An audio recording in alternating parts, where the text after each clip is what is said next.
Don't any of you have the guts to play for blood? I'm your huckleberry. That's just my game.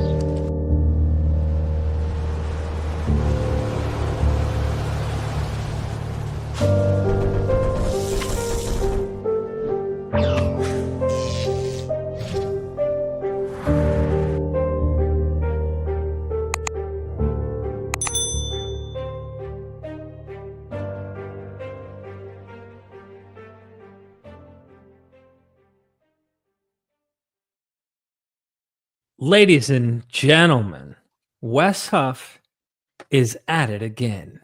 And I don't think he'll ever stop being at it. But let you hear for yourself. The next one.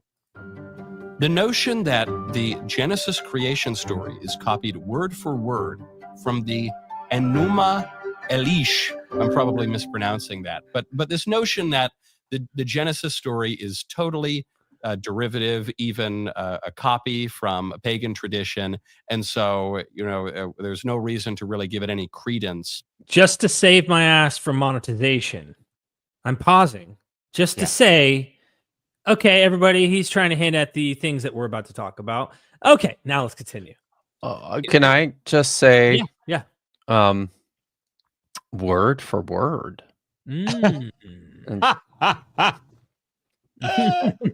Sorry. Well played, sir. Well played. Thank you. May I continue? Yeah. Christian way. Yeah, well, you didn't mispronounce it, so you're not off to a bad start in that regard. All right. But the Enuma Elish it's a Babylonian origin story. And I think that's important to highlight that, Genesis 1 is a creation story. The Enuma Elish is the Babylonian origin story. Now, there's a subtle but important difference. There. Yeah.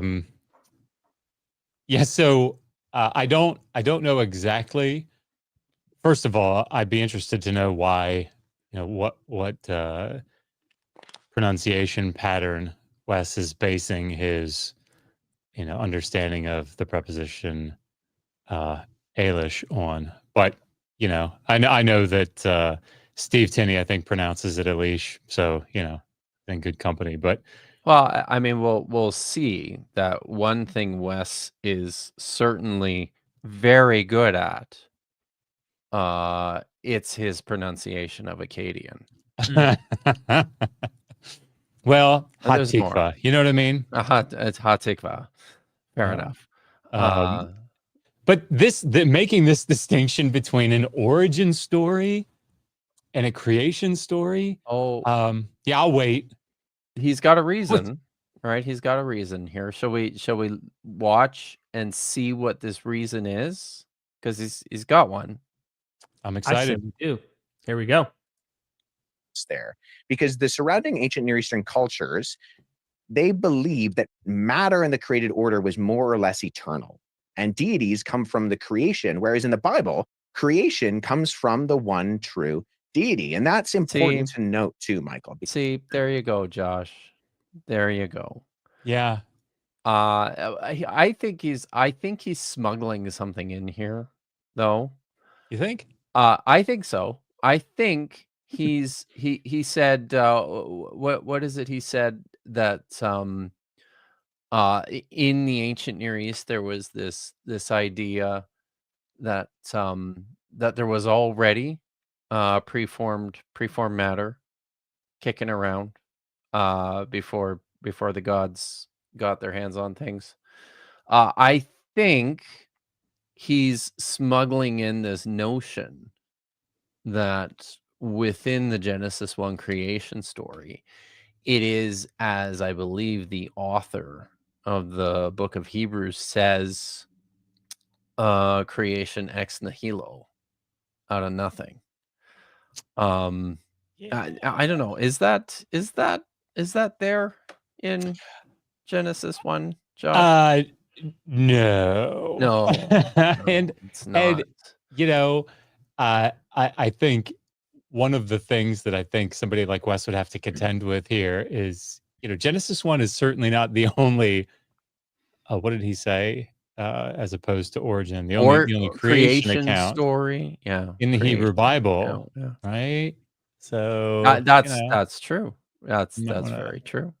yeah, and they're not all quite as transcendent or demythologizing as Genesis They 1, are they? they sure are not. But That makes yeah. this one special. Yes. Sorry, go ahead, Derek. Because the Enuma Elish is polytheistic as its assumption. The idea of a single creator God who not only makes everything, but exists outside of time, matter, and space. That's a feature that separates something like the Enuma Elish and the Book of I Genesis. mean, where what? does that happen in Genesis? Outside of time space. Yeah, citation needed, argument required. Good Right. sir. The earth being formless and void, and the watery mass existing. I don't see outside of time and space here. Mm. And No, in the Enuma especially- Elish, the slain Sorry. gods, because there's this big I just gotta say, because I'm still processing this from the shock, I guess. But time, like the whole, I shouldn't say the whole point, but one of the strong focal points Yeah. of this story, this priestly creation story, is that God has set himself within, this time constraint of 7 days, right? Like that's part of the whole point of the story. Mhm. Guys. Am I missing something? We can just ask Wes. He'll correct us, I'm sure. Yeah. The Assyriologist has this handled, guys. battle, they become things like the earth. And humanity springs from the dead gods. So Tiamat, the sea goddess, is slain by Marduk, and her body is split into two, and half becomes the earth and half becomes the sky. And that humanity is brought forth Can I just pause him for a second? I know that would help with not, getting slammed on the copyright. But No, I appreciate it. I'm trying to understand this setup because, if I were to say, that, Jim was killed, we have a theory that Jim was killed with an invisible weapon. And then somebody were to come back, a defense attorney were to come back for Jim and say, yeah, but we don't see a weapon, so your theory can't be right.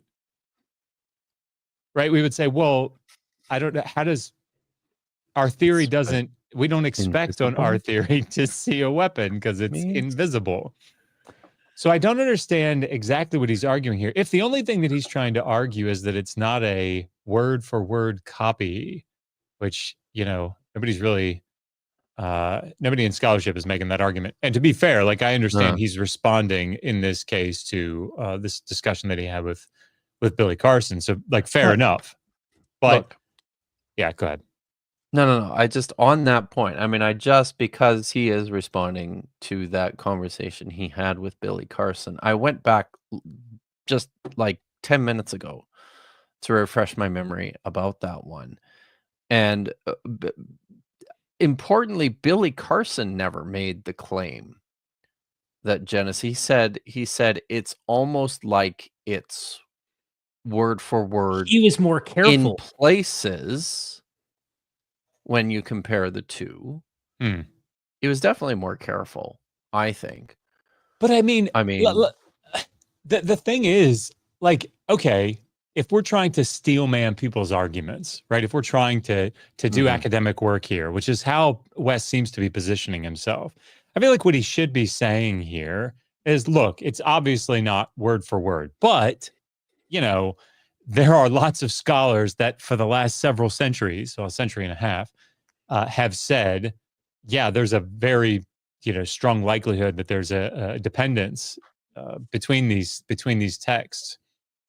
And so if it's which is something we'll talk about, I'm sure, later, this is something that Wes seemed to argue in his first in his debate or discussion or what have you Mhm. with Billy, that it is a polemic. I think he used the word apologetic, but it's responding to the Enuma Elish. Well, I mean, like, you can't have that and then have it not directly dependent and upon it, right? Because if it's responding to it, how else would you do that? And so you wouldn't expect there to be this strict congruence between the two. And you would expect it to be different, Mhm. like probably significantly different, but Yeah. it would call attention to the reader at certain points, saying, this should remind you of, this should draw your attention to the Enuma Elish. Just like if you read the Enuma Elish and you start to think to yourself, well, hot damn, this sounds a lot like the Anzu myth. Or if you read Aaron Isham and you think, hot damn, this sounds like the Enuma Elish. Like, that's the point. Everybody can make this argument. Look, Aaron Isham is totally different than the Enuma Elish. They can't be dependent on, he can't be dependent on the Enuma Elish. It's like, anyway. Okay, I'm gonna hit whoa, Yeah. what the heck? Did I not stop sharing? What in the world's going on? Oh, did you lose? It was there safe. it is. Okay, here we go. The blood of Kwenku, Tiamat's advisor, who also loses the Wengu. battle along with her. So we also Sorry. There's never a time The that I would do blood this. of Wengu. I think that's a character in Star Wars. I don't remember, but It could be. It could be. Kingu. Kingu. It's everybody. Kingu.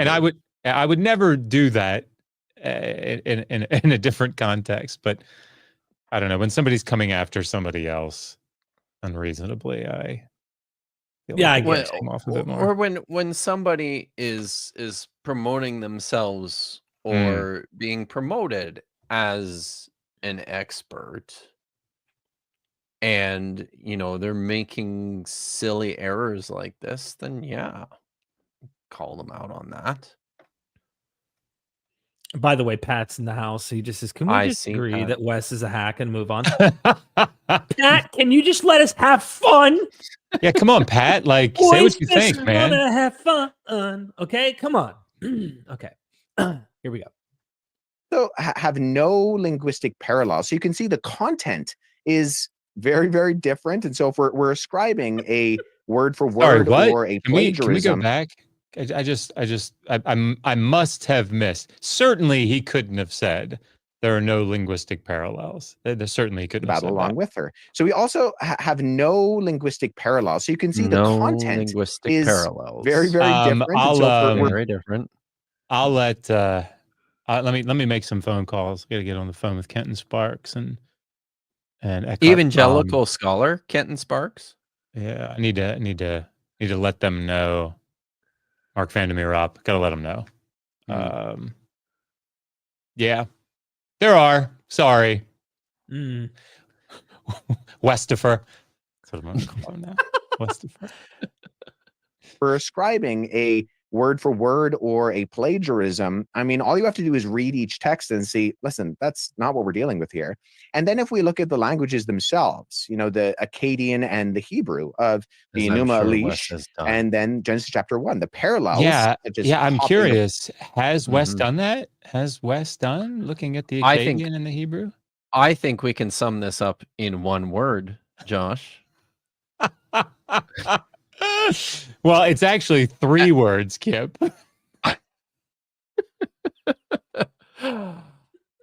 Ha-tikva. It shall never die. It shall not. I feel. Derek, are you lost? I'm sorry. I'm lost a little, but I'm gonna laugh like as if I totally understand everything. That's my job as a host. Come on. So, I maybe this deserves some explanation, because I expect a lot of people in your chat also do not watch my channel. See what I did? They there? better go subscribe. But Better.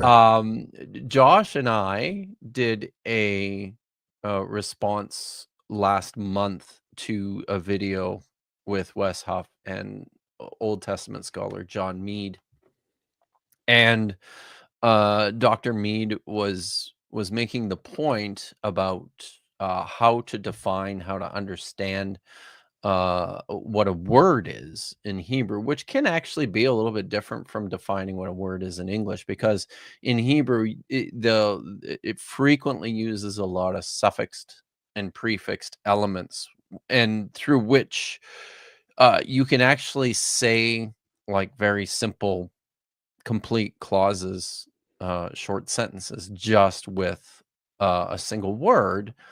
And his example for this was the verbal construction, ohaftika, which means I love you. And when Wes put this video together, he produced a graphic that did not say ohaftika. It said hatikva, which is a completely, entirely unrelated, different Hebrew word. And then to make matters even worse, here, yeah, Josh. Oh, good idea, Josh. Yes, he's going to show you what this looks like. This is hatikva. But then to make matters worse, this is a noun.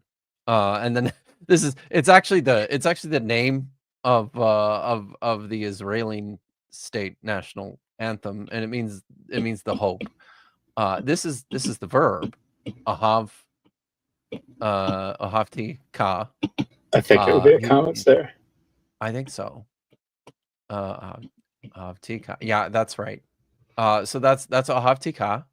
And you can actually break this into its constituent parts to show, I, love, and you. There's you. And then there's basically I love. Yeah, this is better. There we go. There's I. And then this is love, right?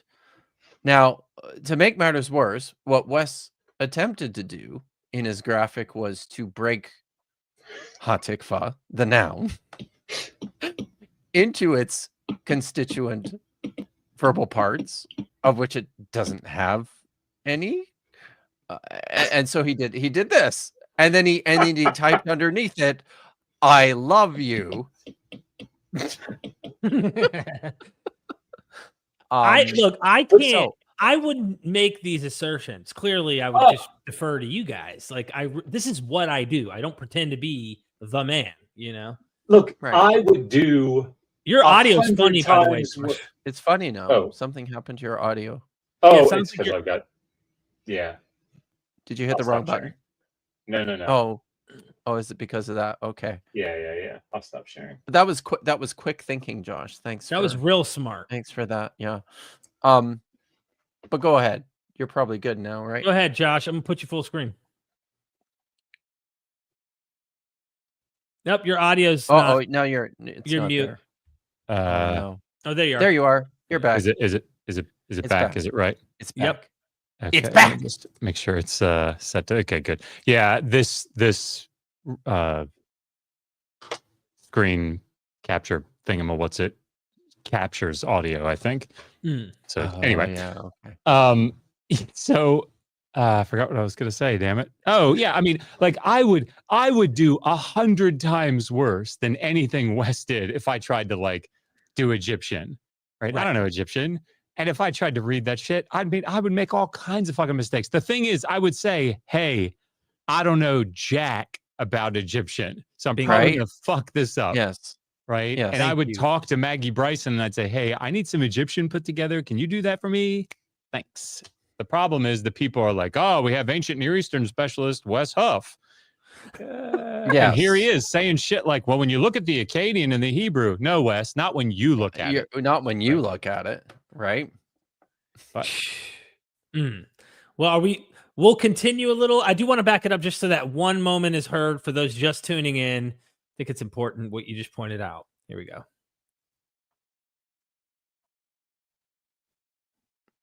I can't see anything either. Did you hold on? Did I not share? No. Oh, by the way, Josh, did you see the guy that wants to marry you and your beard? No, but that's super sweet. We'll get to the supers here in just a bit. I think it's important we try to get through. Okay. Yeah. Okay. Hold on. Here we go. Now, no linguistic parallel. So you can see the content is very, very different. And so if we're ascribing a word for word or a plagiarism, I mean, all you have to do is read each text and see, listen, that's not what we're dealing with here. And then if we look at the languages themselves, you know, the Akkadian and the Hebrew of the Enuma Elish, and then Genesis chapter 1, the parallels, such as copying or plagiarizing for something like the Enuma Elish in the Akkadian text, and then the Hebrew Genesis, I don't think evidence literary borrowing, and there are no legitimate connections between the content. So I just want to read, if I could, to kind of, you know, set this up. Mark Vandermeer up, I think it was last year, year before, put together before and after Babel, right? Yeah, before and after Babel. So he's talking here specifically about the interactions, intertextuality, that sort of thing. So he's talking about the Enuma Elish, and he talks a little bit about Tehom. And anyway, by bringing up the passage here, I clearly side with those who see similarities in their vocabulary. He gives the example of Tiamat and Tehom, and phraseology, both Babylonian and Hebrew when, so we'll talk about this, as well as in the events narrated in their sequence. The biblical authors had knowledge of the Babylonian text in its written form and quoted elements from it, but they changed those fundamentally to express the relationship between gods, king, and man in a way that subverted the Babylonian model. They inserted the Babylonian elements within an entirely different theological setting. So that's Mark Vandermeer up. If anybody doesn't know who that is, Google him. And then, you know, David Carr. Let's see. David Carr. I mean, come on. He's only like a legit bona fide. Come on. He's only been on my channel. Ooh. Yeah, I'll just. I gotta give that. I mean, this is just one section of a very long section here about blind motifs. Moreover, a closer look reveals that many parallel elements between the Enuma Elish and Genesis 1 appear more deeply rooted in the former, while they stand as relatively isolated blind motifs in the latter. For example, Genesis 1, 6-7 resembles Marduk's separation of oceans from the Enuma Elish, where Marduk separates the upper and lower seas with a heavenly roof made out of Tiamat's carcass. Yet in contrast to the Enuma Elish, we never hear what this roof in Genesis 1, 6-8 is made of. In this sense, the heavenly plate of Genesis 1 is a blind motif, likely taken from the Enuma Elish, where the corpse roof theme marks both the defeat of Marduk's foe and the outset of creation. And I mean, again, like, that's just it's just an incredibly long section there in Carr's book on the precursors, non-biblical precursors. I mean, like, we could go through a lot of stuff. There's a brand new volume, I think it was, again, last year, called The Enuma Elish. It's got a new translation of the Enuma Elish in it. It's an edited volume. It's phenomenal. But Eckhart Fromm has an article in here where he's going through, well, you know, we'll talk about this stuff. But yeah, the idea that there's no linguistic parallel and that there's no good reason or no good evidence, this just tells me that Wes has never, ever, ever looked into this at an academic level. May I comment here real quick just to point out, notice how he sets it up. He sets it up as full-blown plagiarism, word for word, or there's really nothing to do with it. And that's the sleight of hand he pulled with Billy. And it was this like, and I was like, hold on, there's a lot more nuance, a lot messier from what I've researched on this, that you literally left out an entire like library of information pertaining to this. And you pretended like this is unique. This story has nothing, no dependence at all, and tried to go all the plagiarism word for word thing. And I was like, what? Hold on. Did y'all catch that trick? Yeah. And we'll talk about it, and I'll shut up, Kipp. But like, you know, this is not to say that every scholar thinks that there is direct dependence, like a genetic link between the Enuma Elish and Genesis 1 and the priestly narrative there, right? Nobody's arguing that. I mean, again, if he's only responding to Billy, then I think then saying it's obviously not a word for word plagiarism. And it sounds like, Kipp, you're saying that Billy didn't even say that. But it's going this extra step to say that the people that have been talking about this for 150 years have been doing so with no reason, no rationale, right? This has been such a huge thing, but it's because they're not actually reading the Akkadian. They're not, the Assyriologists and Hebrew Bible specialists are not reading that. That must be what it is. Ha tikva. So see, this is the point. This is the point that I was, Josh. You read my mind here. So the Society of Biblical Literature was founded in 1881, I believe, and you can still find the list of the first participants and the papers that they read at the first meeting of the Society of Biblical Literature in 1881, and one of those papers presented was about the linguistic and thematic parallels between the Enuma Elish and Genesis chapter 1. This is one of the most well-worn features of critical biblical scholarship of the last 150 years, as Josh pointed out. And it's still something that scholars are talking about. Scholars have been talking about this for over a century. There have been hundreds and hundreds of articles, books written about these connections. And they're still writing this shit. Like that book with the Fromm article on the Enuma Elish came out this year. Yeah. Amazing. But all of those papers, Kipp, and all of those monographs, they all say there's no good reason. There are no good reasons. Thank you for coming to my TED Talk. Right? That's what they'll say. Yes. All right. Here we go. Oh, both are Semitic languages originally as they're written. I don't think we have an issue of causation, right? We have an issue of correlation and sort of broad ideas that are general ancient themes. But in terms of trying to establish a correlation versus causation issue, if we want to say that something like the Enuma Elish is word for word of Genesis, we need to establish a causative link, and we just don't have that. So, any comments before I continue? I don't know that he knows what he's arguing. But so I want to ask him what he means by a causative link.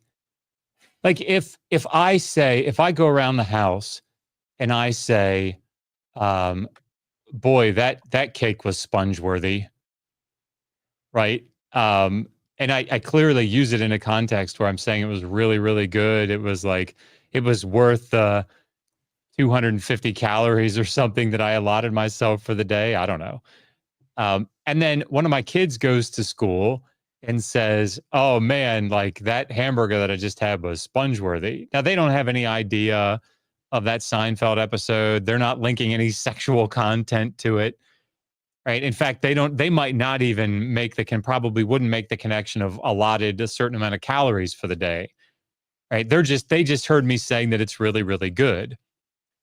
There are scholars on one end of the spectrum that would say, yeah, like you're in this analogy, my child would not have used the phrase or the term sponge-worthy were it not for Seinfeld.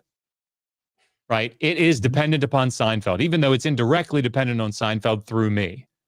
And it's being used in a completely different way. And he doesn't even realize like the original context it was used in. That's one area. Like that's one side of scholarship here.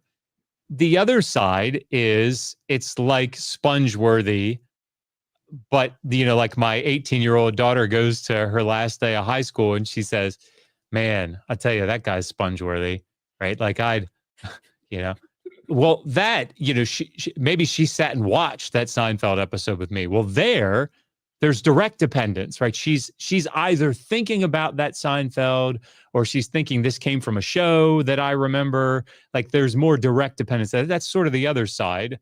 And even further, maybe further on that end would be like, it's a direct polemic against it.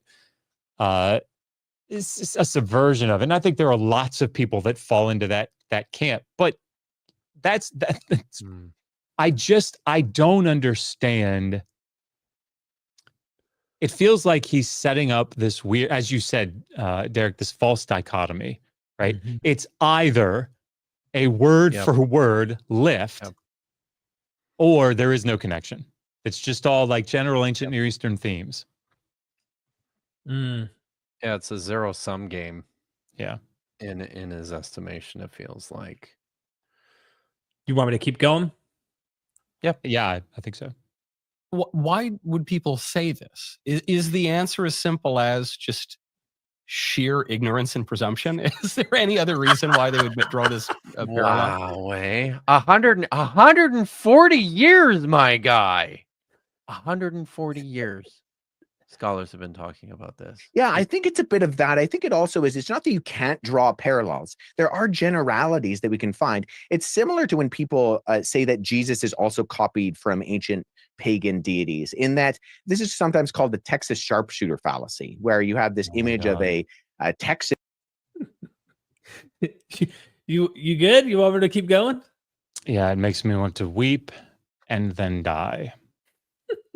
Who's firing shots into the side of a barn, and then he promptly goes and he draws a target around the closest cluster of shots, making himself look like a great shot, right? And so if you find enough of these parallels, you can draw conclusions, but that's not honest with what's going on. So you can say, okay, well, you guys are liars. You expert PhDs who know these languages and have been studying You it's just need to take some courses it's from sheer Wes. ignorance, Derek. It's just sheer ignorance. I mean, have an origin. Sorry. Go ahead. Dr. Fromm, Professor Fromm, if you happen to watch this, I apologize on Wes Huff's behalf, because I know he's not going to. Exactly. So I would make the differentiation between those two. A Texan who's firing shots into the side of a barn, and then he promptly goes and he draws a target around the closest cluster of shots, making himself look like a great shot, right? And so if you find enough of these parallels, you can draw conclusions, but that's not honest with what's going on. So you can say, okay, well, here we have an origin story or a creation story. So I would make the differentiation between those two. You have, certain themes that come up. There's chaos being ordered, which is pretty much common to any ancient Near Eastern story. And you have the waters being kind of the first, the Spirit of God hovered over the surface of the waters of the deep. And then you have similar waters in the Enuma Elish. But these are generalities that when you get into the specifics, sometimes I like to say, Michael, that arsenic and Advil both come in pill form, but it's not the A on the pill that, makes me you're watching apologetics when the strongest arguments are catchy anecdotes. Or the other randomly when I have a headache. It's the differences that make the difference. And in this case, there's a little bit of ignorance, there's a little bit of cherry picking, and there's probably a lot of wanting to downplay what Genesis actually is and its implications for the rest of the story that plays out. All right, well. Oh my God. I'm sorry. I just can't. Okay, look. Ron Hendel, he's got a new, I don't have it up here. He's got a new Genesis commentary, Genesis 1-11. He's looking at the primeval history in the Anchor Yale Bible Commentary series. Came out, I think, also last year. Phenomenal work, right? And Hendel is one that wrote on the narrative arc in Genesis 1-11, showing how this is like this is a subversion of the Mesopotamian thoughts about civilization and the city. Right, and making a strong statement against this, right? And Hendel, I think, is on Genesis 1 in particular, I think he would be more toward the side of, I don't think that it's a direct polemic. I don't think he discounts that that's certainly possible. But I think he holds that it's just indirectly related to it. Neither of which Wes seems to even think are possibilities. It's just in the same water, I guess. But the issue here for me is that even somebody like Hendel is going to show, look, here are the connections between these two texts. They're not, it's not like, in other words, this thing where they're ignorant, or what did he say, that they want to downplay the significance of Genesis 1? Fucking hell. Like, this is the whole point of what biblical scholarship does. Why the fuck do we do this? It's because we say, look, the reason that the Enuma Elish is dependent upon and calling back to the Anzu myth is because it's making a theological point that Marduk is like so much better than Ninurta, right? And the reason that Aaronisham fall into that tradition and that line and hail back to those texts is that it's saying something about the interaction between Era and Marduk. And it's like when he talks about the differences make the difference, like, first of all, I don't know what that means. But what I would say is the differences are the things you need to pay attention to, but for the opposite reason, right? The differences are the things that are, those are the things. When Eminem draws attention to a prior, a previous song or, piece of art or something, it's the differences in the things that he's emphasizing that are the most meaningful things. Those things are pins that make the connection in the mind of the listener.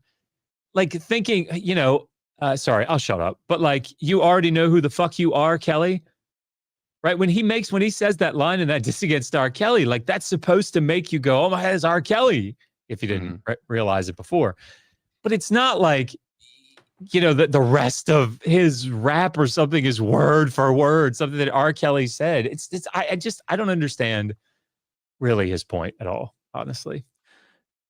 Kipp, I figure I'd turn to you before we end up shamelessly plugging a few things before we get into the PowerPoints, and just obviously ignorantly go through the linguistics and help people see with their own eyes. Anyway, Kipp. Sorry. Damn it. Now I just, when Josh starts talking, I just stop. You're smart like me. I mean, do you want me to just go ahead and plug away real quick? Yeah. Just go ahead. Okay. So shameless plug. Let's pull this up here. For those of you who are looking for absolute true salvation, clearly we are selling it right now. The way you can get it, it's somewhat decent salvation. You can subscribe to Kipp Davis right now. We're trying to get him over 20K subscribers. If you want to be one of the 144,000, this is the Jehovah's Witness cult section of our cult. You can be one of the first 144 there. Yeah, you can watch a live interview with Justin Sledge from Esoterica, or an interview with Professor Almaheim Azar, celebrated archaeologist. Lots of a bunch of things you can do.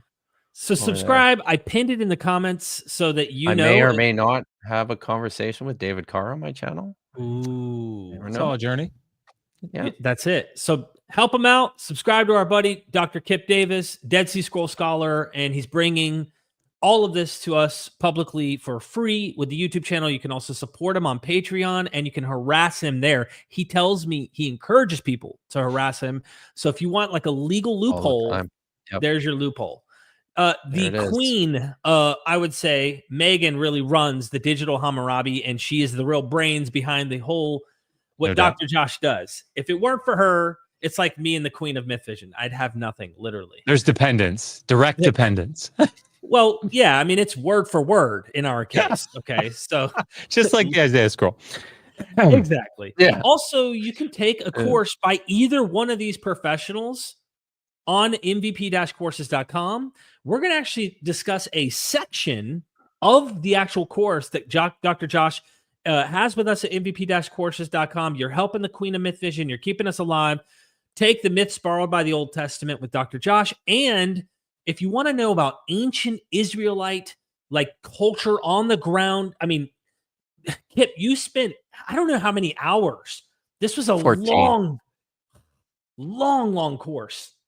So you get real Israelite religions back And from the there's ground. a Sorry. Yeah, so there's a no, I was just going to say there's a whole lecture in there about this as well. And I have just finished writing A novel? uh, Sorry, obviously not. Right, we're not on that level. who would do that, right? I don't know. I've just finished writing the book based on the course. Ooh. Can we like cover that sometime, please?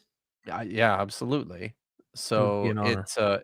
it took longer than expected, but it's I'm hoping to have it ready for pre-sales pretty soon. So Go- and there's a go whole get chapter sneak in there peek. about this as well. Sign up for the courses. You help the scholars. You help us. You help yourself take your learning to the next level. I mean, this is stuff you spent a long time learning, and it helps us to understand maybe what we're reading when we read these books and what ancient And- Israelites were. I mean, and we should say, in all seriousness, Wes, if you do want to learn Hebrew or Sumerian, and next year I am planning on teaching Akkadian, you can do that, and we will fund you. We'll get a scholarship together. I think Kipp and I, we'd be willing to do that. So you could come study with us on the digital Hammurabi courses, learning Hebrew. Because Kipp's teaching a class right now. I'm teaching my 2nd and 4th semesters classes. So yeah, Go sign up. And if you're watching in the audience, sign up. Like, we need to add those links. I wanted to put them in the description. they're on digital Hammurabi. Oh, on the .com. website? And yeah, in the language, there's a language courses section. So yeah, they're all there. Okay, so take a course right here. Yep. Okay, let me just get the link here. We'll go ahead and plug this in the chat as well for people who want to take courses. And please go check that out, everybody. If you're wanting to take your learning to the next level, promise you these guys know what they're talking about, and you're helping out a friend. So I appreciate it. It's in the chat. Real quick, let's blast through these supers here. Someone says that if I was gay, I'd marry Dr. Josh and his beard. I think you just wanted to say that again. Yeah, I did. It's a fun one. My unfinished journey with the 666, just kidding, $6.66. Hell Nero, Hell Derek, and Dr. Kill and Josh, and Hell holding apologist accountable. Thank you so much. You Well got said. it. Gnostic and Foreman in the house. My brother Good Neil. to see you, Neil. Goodness, even the scholars who think there isn't a direct genetic influence. Let me do it like him. Even the scholar. Just kidding. Okay. No, There isn't Oh. Love you, bro. You know that. Even if they're the scholars who don't think there's a direct genetic influence from one to one, also think there is influence coming through middle sources. Wes is just not being honest about the scholarship. And that's the thing. I just don't know that he knows. He might not, right? What? But it is his responsibility, Yes. guys. Yes. To Absolutely. be like, I've heard an expert say this and then name drop an expert. That's what I try to do. Whenever I say something, I don't care if they're fringe. Guys, do I not like to dabble in some fringe stuff? I'm okay with that. But at least I'm saying, hey, Yeah. this is what this guy's saying or girl's saying. And guess what? It's interesting. It tickles my ears. But who am I? I'm not an expert. And I don't want anyone to walk away going, Derek Lambert, the host of MythVision, just spoke about a Sumerian tablet. Screw the Assyriologist and the Assyriologist and the, come on. That's what's happening here. Anyway, next super duper. Lugal, Ki-in-gi-ki-uri. Did I get that? Really? That was pretty good. Lugal Kiengi Kira. It's the king of Sumer and Akkad. Thank you. Dr. Josh and his lovely wife, Megan Lewis, are the dynamic duo of Assyriology. Oh, thank you. We love the love. Deconstruction Zone, Justin in the house. Justin. Make sure you subscribe. Dr. Josh, Dr. Kipp, Sargon, Sennacherib, all amazing beats. Jesus, surprisingly weak beard game. Coincidence? I think not. Oh, I think he meant amazing beards. I think so. Oh, okay. That's awesome. This always reminds me of anytime I think about beards and Jesus, I think about that. You probably don't know what I'm talking about, but Vintage 21 put out some YouTube videos years ago. Good. Yes. And it's where and Jesus is talking to the crowds, and the Pharisees come up. And he says, "Thee before thou, except after thine. Hope you don't think you're going to the dance on Friday." And then the Pharisees come. They ask him if they can get him into heaven, and Jesus says, "How much money do you have?" And it's the part where he's saying, "Should we pay taxes to Caesar?" And he says, "Do you have a coin whose face is on it?" But it has him saying, "How much money do you have?" And the Pharisee says, "There you go, 1 coin." "Are you serious?" "Oh, I can get you more." No, you had your chance and you blew it. You'll never get into heaven now. But then he finishes up and he goes, "That guy doesn't even realize I still have his coin." Oh shit. Yeah. So good. Justin, again, thank you, brother. Subscribe to Gnostic Informant. Justin, any YouTube channels you see, make sure you subscribe. Wes learned Hebrew from David Falk, ladies and gentlemen. Well, you know why? It's because Mishkapet. it was nepotism, right? Because he's part of the same Mishkapet. Part of the same Mishkapet. Well, that's some bona fide Hebrew. Steve, Sinead, forgive me. Any A&E deities portrayed similar to gray aliens? I don't know if I know what gray aliens are. Do they mean just like an alien aliens? look? Oh, or is Steve just playing with us? I don't know. You know who would know is Zachariah Sitchin, right? That's yes, he would too. I've never read it, but I have no idea. I'm just thank you. Hengfa Shi, thank you for the super chat. We hear a lot of apologists say that suffering, evil, entered the creation through Eve. But when Yahweh issues the punishments, doesn't he say he is going to increase her pain? Is that what it says? I have to look it up now. Take you on a rabbit trail before we jump into... Yeah, I tell you what, Hengfa Shi, we will look that up and have I guess an answer. At least that Genesis 2. It's Genesis 3. Paul Wallace sorry. in the chat said no to Steve. So Paul would be more there. He is definitely more interested in that material. Answer to Steve, no, that I have found. Not that I have found. Okay. All right. While you're doing that, I'm going to get this thing ready. Yeah. I would say it just, it says... Yeah. Harbe. Or Harbe. Yeah. No, that's true. I will greatly... it's PL. Isn't it? Yeah, it is. It's like a Hifil. Harbe. Oh, it is a Hifil. Sorry. Yeah. Oh, okay. No, it's it's that infinitive absolute. It just in the Hifil, it just means I tell you what. Yeah, we'll talk about it. All right. We'll talk about it next Thursday if you want to do that. Look at the little ones. There we go. Hi, guys. Hello. Hello. Okay. Is that a video? It is a video. Oh. And you are the cutest thing in the world. You're famous. There's no one in it. Oh, there's people in it. Yeah, they've got me up on screen now. Just a few. Okay. Eric. They can't hear me, right? I just wanted to scare them. That's all. Okay. I gave the ugly face. Kipp, we had a super at you while we're waiting here. Josh is muted. That isn't the super. Oh, yes, it is. There it is. Dr. Kipp, if I named him Kipp, honored or offended? Oh, very honored. Talking about my new dog. Yeah, your new dog? Absolutely. Named him Kipp. Just make sure to give him the 2 P's. It's very important. Can you guys hear me okay? But I approve this. Yeah. I didn't realize it, but I have my Rodecaster panel over here, and Jasper came in and pushed every button on it. So that's all? Awesome. Only every button? Only every button. Only. Well, listen, as long as it was word for word every button, then we're good to go. Yes. Well played. I think we definitely need to show people, because this is when I think I need to pop up here. Just 1 second to say, I was emailed by Josh, and he said, I'm not going unless Kipp's going.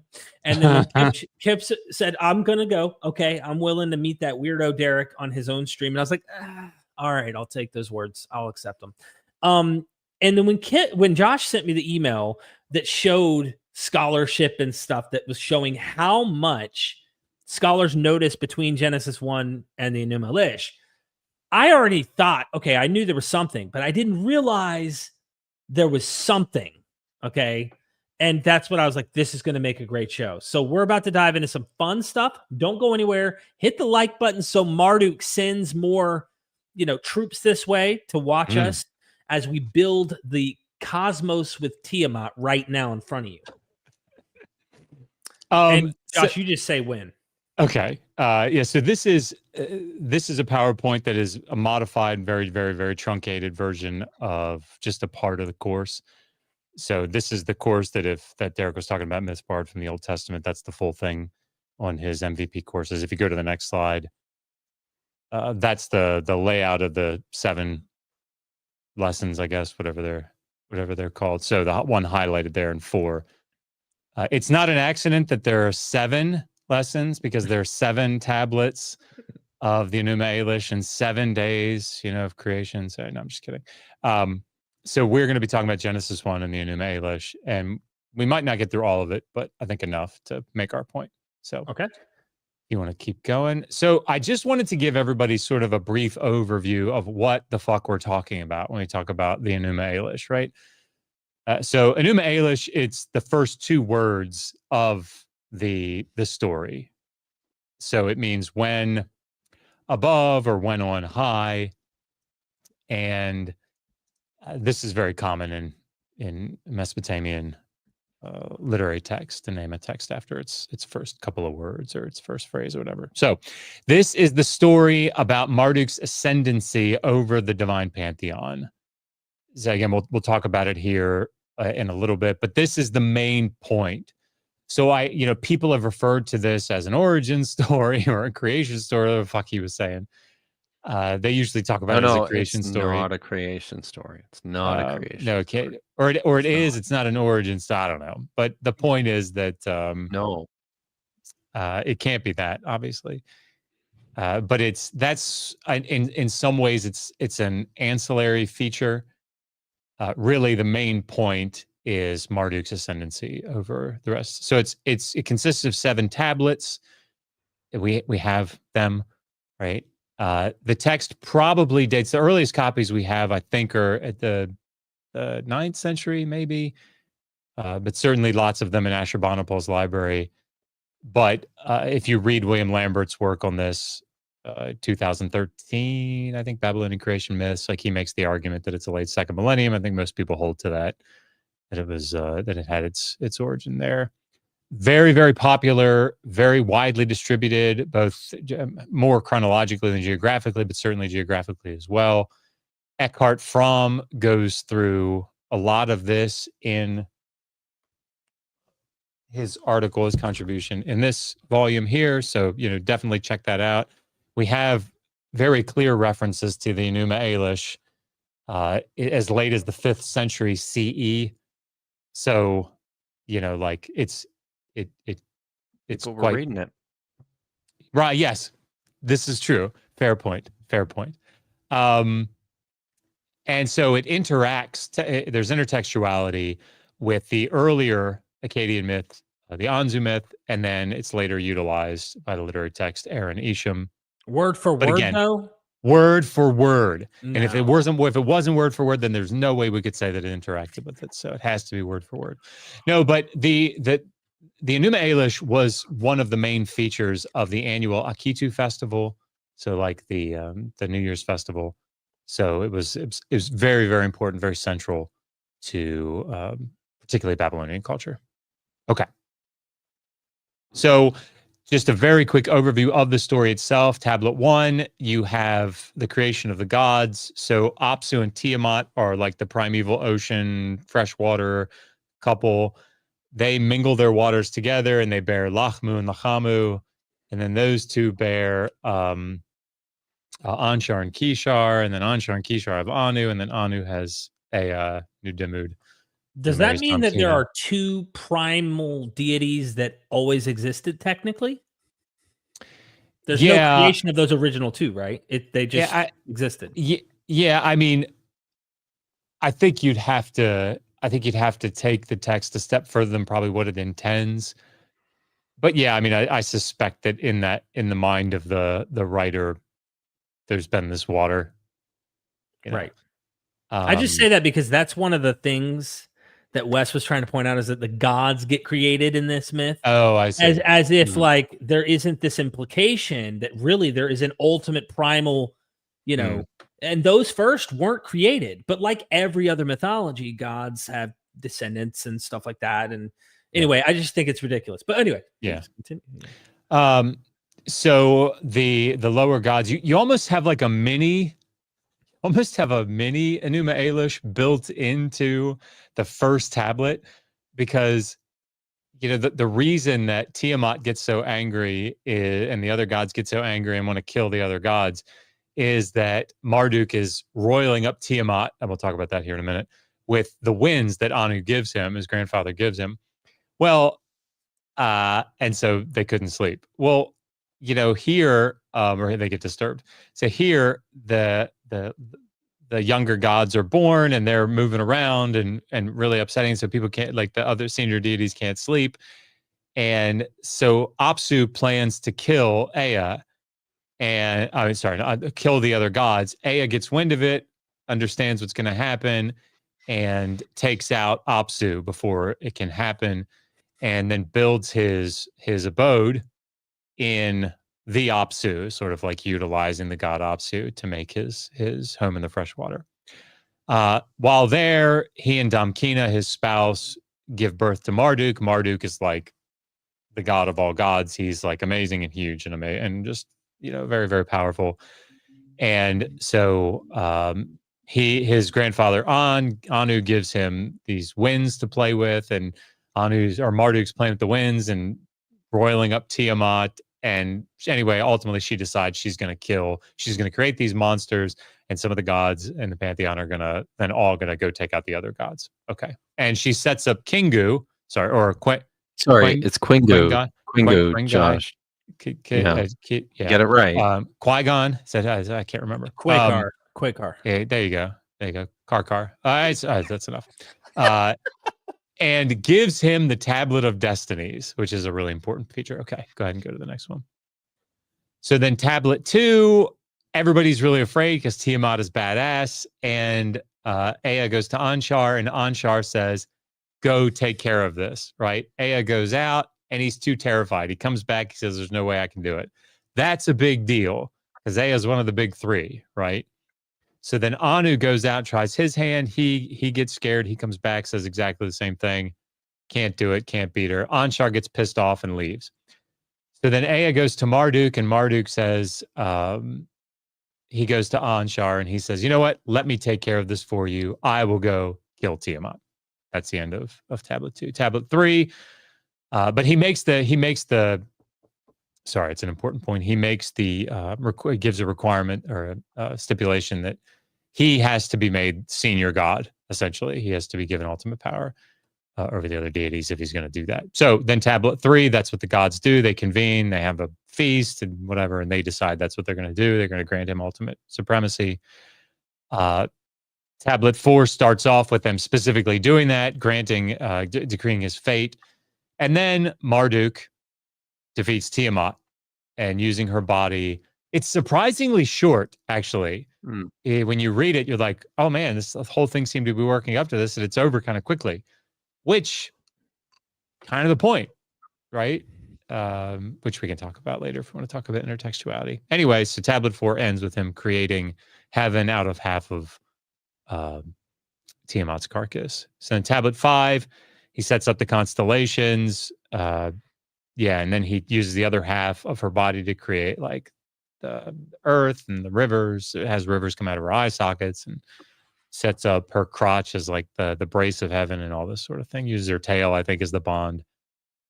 And then he takes the tablet of destinies that he's taken from Kingu and gives it to Anu, which again is also a telling thing. Tablet 6, then he has a conversation with Ea where he discusses that he wants to create humanity. Then they kill Kingu, saying that he would let the other Anuna deities go if they would tell who started the rebellion. Kingu is handed over, and they kill him and use his blood, the divine blood, to create humans. The Anuna and the Agigi are assigned their domains in heaven and the netherworld. There's a feast held in Babylon, and then there's 50 names that are assigned to Marduk at the end of this composition. The first 9 appear at the end of tablet 6, and then 10 to 50 appear in tablet 7, and then there's sort of a concluding statement. But that is the story of the Enuma Elish. That's how it's laid out. So now what Kipp and I are going to do, because Kipp has been very patient waiting for me to do this, what we're going to do is we're going to kind of walk through what all these, brainless Hebrew Bible specialists and Assyriologists think are the connections between these two compositions, these two texts. So very, very briefly, before we say this, Genesis 1 is universally understood by subject matter experts to be P material, so priestly material. Yep. There is some discussion about the dating, but most everybody, whether they're a source critic or like a tradition historical, have a tradition historical view of the formation of the Pentateuch, would say this is priestly material, and usually it's ascribed to like the exilic or the post-exilic period. Again, not universally, but usually. Mm-hmm. So Genesis 1 is thought to have this. It's being written in this time that the Judean scribes or scribal guilds or whatever are being pretty clearly exposed to Babylonian culture, being either having been done so during the captivity and after writing during that or after. So anyway. Okay. Go ahead. I'll just slap these right here on the screen so you can walk us through them. Okay. Instead of doing one at a time. Right. So go for it, Kipp. No, yeah, I think right away, and you can hear it. Actually, you can. I think you can even hear it in translation when you read the opening lines of these two texts side by side with one another. A very important feature that ties the Enuma Elish and Genesis chapter 1 together is this opening with a temporal clause. So we're used to hearing this because it's been translated this way so frequently into English. In the beginning, God created the heavens and the earth. I think the scholarship on this now is fairly strongly in point of favor that this is actually an adverbial, a temporal clause, where a more appropriate translation would be something like, when God began creating the heavens and the earth. And then it continues, the earth was tohu vabohu, formless and void, and what is it, the wind of God hovered over the face of Tehom, over the face of the deep, right? So when you actually look at the Enuma Elish, it's right there, and also this is I'll say this too. This is a common feature in ancient texts of all sorts to just take on that first word as the title of the work. In Hebrew, the book of Genesis is called Bereshit. because that's the first word. When God began, when God began creating. Enuma Elish, when it's when on high, Mhm. right? We're going to look at examples of this. So this we've is got just an some overview of other what we're ones going to go too, through, right? right? Yeah. No, I mean, no, I think this is great. We're gonna look at some examples of this. Okay, I've yeah. got some on the side, but no, that was a perfect way to cover it. And again, this is something that these are things that scholars talk about. So the linguistic correspondence, we'll go through several of these as we move through, but there's also like broader thematic things that don't necessarily have linguistic correspondence. So like the firmament, for example, the rakia that you see in Genesis 1, and what it does particularly in like certainly in Genesis 1, but also in Genesis 7 is where I think it gets let loose. Yeah. You have the sluice gates. When you see what Marduk does with the hide of Tiamat, he stretches it out just like the Hebrew Bible talks about, God stretching out the heavens, and he sets watchmen or sets guards to keep the waters from coming back down. Well, I mean, this is precisely what's done in Genesis 1. So the water is above, the rakia, and then in chapter 7, in order to bring that water back down, the text says that God opened up the sluice gates of heaven to let the water back down. Like this is very clear, and of course that leads into the splitting the water as a creative act. Sorry, Kipp, go ahead. Yeah. No. That's fine. I think this I wanted to say something. I don't know if we want to just get into a bunch of this stuff from the top, but this focus on naming and separating in particular, I don't think gets enough attention. There's actually, if I remember correctly, it's been a little while since I've actually looked at it, but there's 5 or 6 individual terms used in Genesis chapter 1 for the action of God in his activity of creation, of putting things together. One of those words, importantly, is badal, which means literally to divide, to separate, is used a few times. Now, something that that Old Testament theologians have sort of fixated on, and this is something that you see repeated by by these guys on with some frequency, is the verb that's used in the opening clause there, Bereshit bara, when God began to create.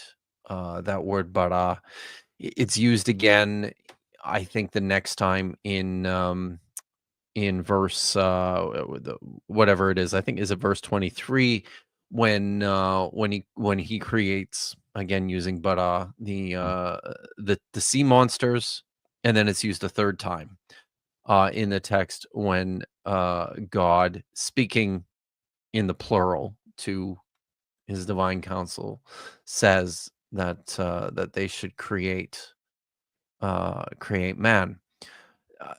Some scholars for a long time had focused in on this term as a unique term, exclusive to Yahweh, to God, as descriptive of his exclusive power to actually bring things into existence. This rather lofty ontological sense of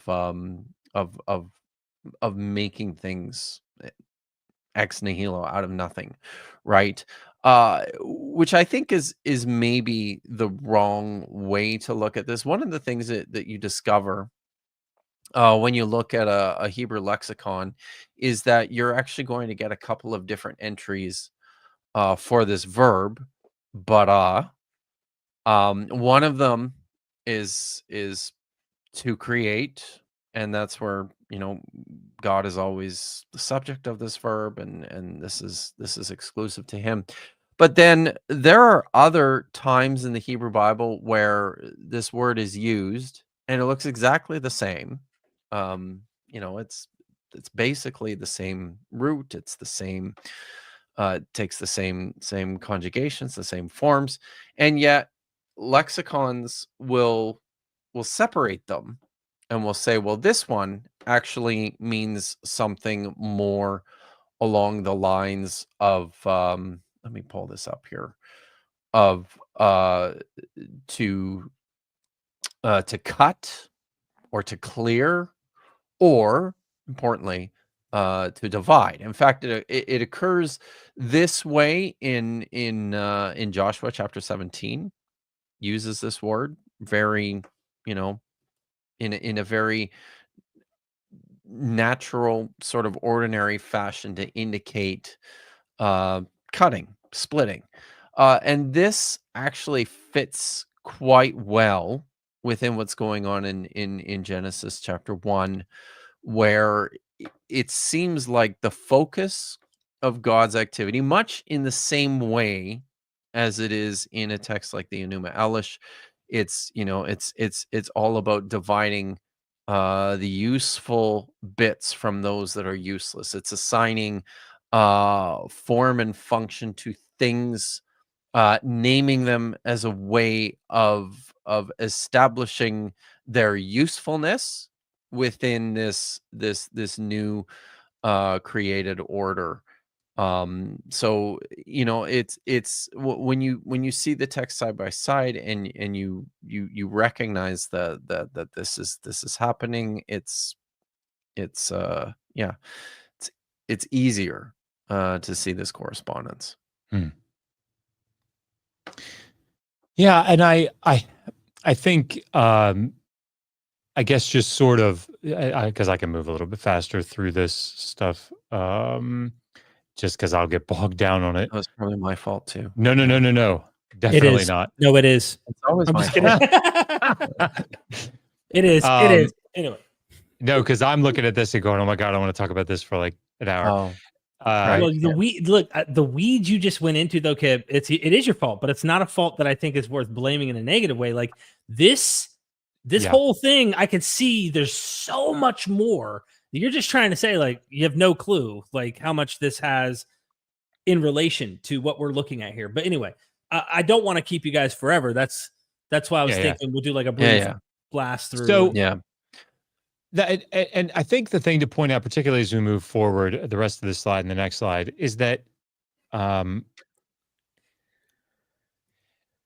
of the reason that scholars have focused in on particularly the Mesopotamian and the cuneiform data is you have some very clear linguistic connections, right? Things that are pretty telling, specifically in passages like Genesis 6-8 with the flood story. And then you have other things that are like, in light of that, sort of oddly coincidental. You have some things that, as David Carr was talking about, are blind motifs. And this is the reason that scholars make these kinds of connections, and I have these ideas about intertextuality. If you are interested in the methodology of how they do this, this is an excellent book, Subtle Citation, Allusion, and Translation in the Hebrew Bible. He's edited by Zioni Zavit, but some obviously some excellent scholars. Joel Baden has a contribution in here. But talking about how is it that scholars do this? What is their methodology? Because it's not just this sort of ignorant, these things kind of sound the same, so we'll just posit that they're, it has nothing to do with that. There's a clear methodology behind how they do that. So very quickly, these things, the earth, the sky, the water, the sea, at the beginning of the text, heavenly bodies functioning as signs, even the word that's used for the sign in heaven and ot. You have Itu in Akkadian, and it, again, Carr argues that this is a blind motif. Again, it's something that we need to take seriously. the order of events, the creation of the heaven and earth, heavenly bodies, then humanity, then rest. You can go to the next one. So Kipp, if you want, I'll just breeze through the rest of these and we can get into some of the meat. So the creation of humanity has some parallels to it. For example, there seems to be a conversation, between Marduk and Ea before humanity happens. And there are scholars that have argued that there's sort of a discussion in Genesis 1:26 and 27 between, God and the divine council.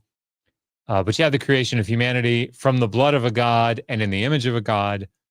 You have rest following the creation of humanity. And then, some of these things, again, scholars have noted them, but they just sort of, I don't want to use this term cumulative case. God, I don't want to use it. But a cucumber case. Just start calling it a cucumber case and we'll... They call it a sheer number of correspondences, right? So you have 7 tablets of creation, you have 7 days of creation, you have the 6th tablet. It has the creation of humanity. You have humanity created on the 6th day, those sorts of things. And as Kipp was just alluding to, Marduk and God are doing, setting boundaries, setting limits, not just here in Genesis 1, by the way, but also in passages like Psalm 104. And we'll talk about these later, but and then establishing time. So these are some of the broad correspondences. Yeah, there's that consultation with the divine council and with Ea. So, but if you go to the next slide. Real quick, I just want to make one comment. Yeah. I'd rather have blood from gods than just look like a god. Okay. Yeah. So I'm just saying, I got the blood of a deity instead of saying, well, I look like one. Okay. So I prefer the older myth. Okay. Anyway, please continue. Yeah. Noted.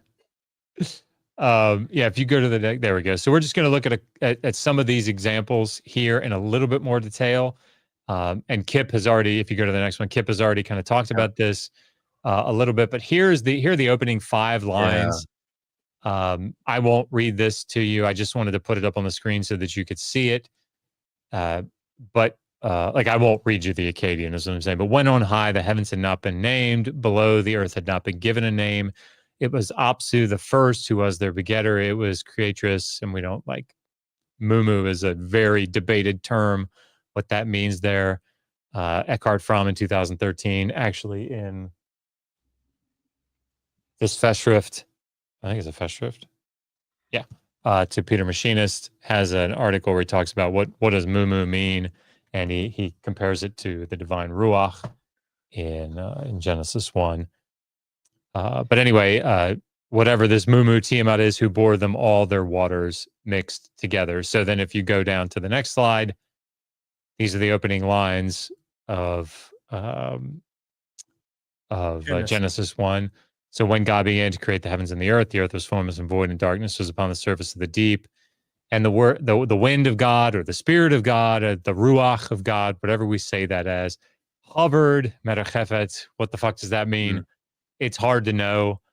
I think there are only 3 examples of it. And it had like an eagle going over its nest. Yeah. I mean, it's difficult. Anyway, over the surface of the waters.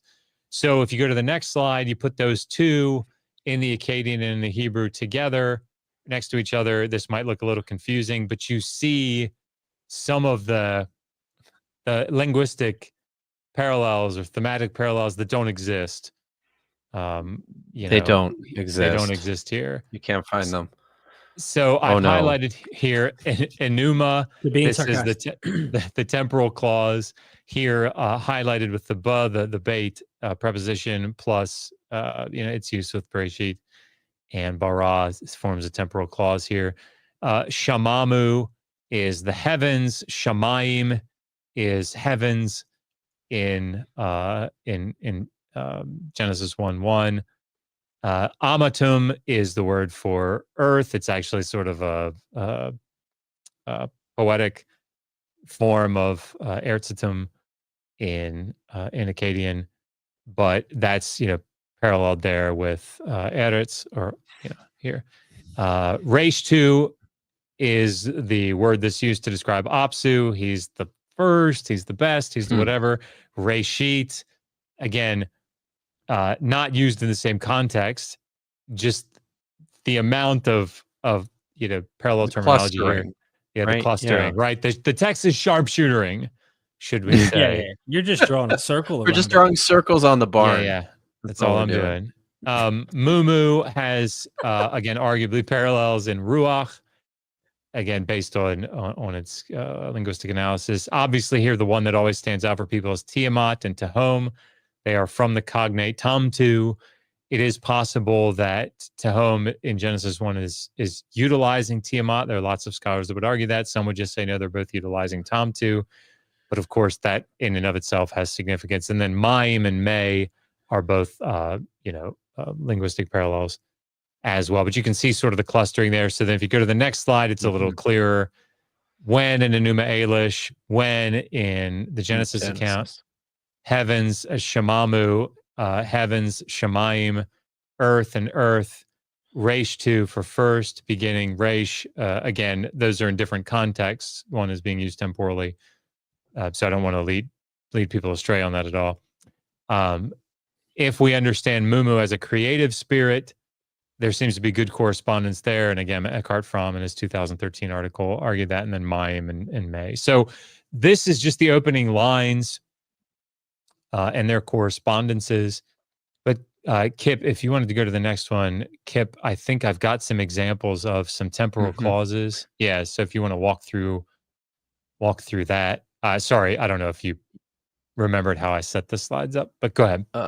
Yeah, sure. So this You want me to this skip is a few from. to give you an idea, or are you good? I think I remember. I'll just read them as they come up. But this so this first one is from the second creation story in the book of Genesis, in Genesis chapters 2 and 3. And just listen again to how this begins. When Yahweh God made the earth and the heavens, before any plant of the field existed in the earth, and before any herb of the field had sprouted, because Yahweh God had not sent rain upon the earth, nor was there a man to work the ground, but a stream went up from the earth and watered the entire face of the ground. Yahweh God formed the man out of the soil of the ground, and he breathed into his nostrils the breath of life, and the man became a living being. So, but you can hear a similar sort of pattern, a similar sort of framing in this story, as we also see in Genesis chapter 1, as we see in the Enuma Elish, where the common practice among these ancient people was to begin these with these temporal clauses, some of them quite large, of accumulation of information of things that had taken place at the point or just before the point of when the creation begins. If you want to go to the next one. So we see the same thing in Gilgamesh, and this is like one of these really long ones, right? In those days, in those distant days, in those nights, in those distant nights, in those years, in those distant years, in the days of yore, when the necessary things have been brought into manifest existence, in the days of yore, when the necessary things have been for the first time properly cared for, when bread had been tasted for the first time in the shrines of the land, when the ovens of the land had been made to work, when the heavens and had been separated from the earth, when the earth had been delimited from the heavens, when the fame of mankind had been established, when An had taken the heavens for himself, when Enlil had taken the earth for himself, when the netherworld had been given to Ereshkigal as a gift, when you hear it repeated over and over again, right? Wow. Is there one more of these? Yeah. Yeah. I've got that one there. So this is from a Sumerian Akkadian incantation. I actually don't know this text.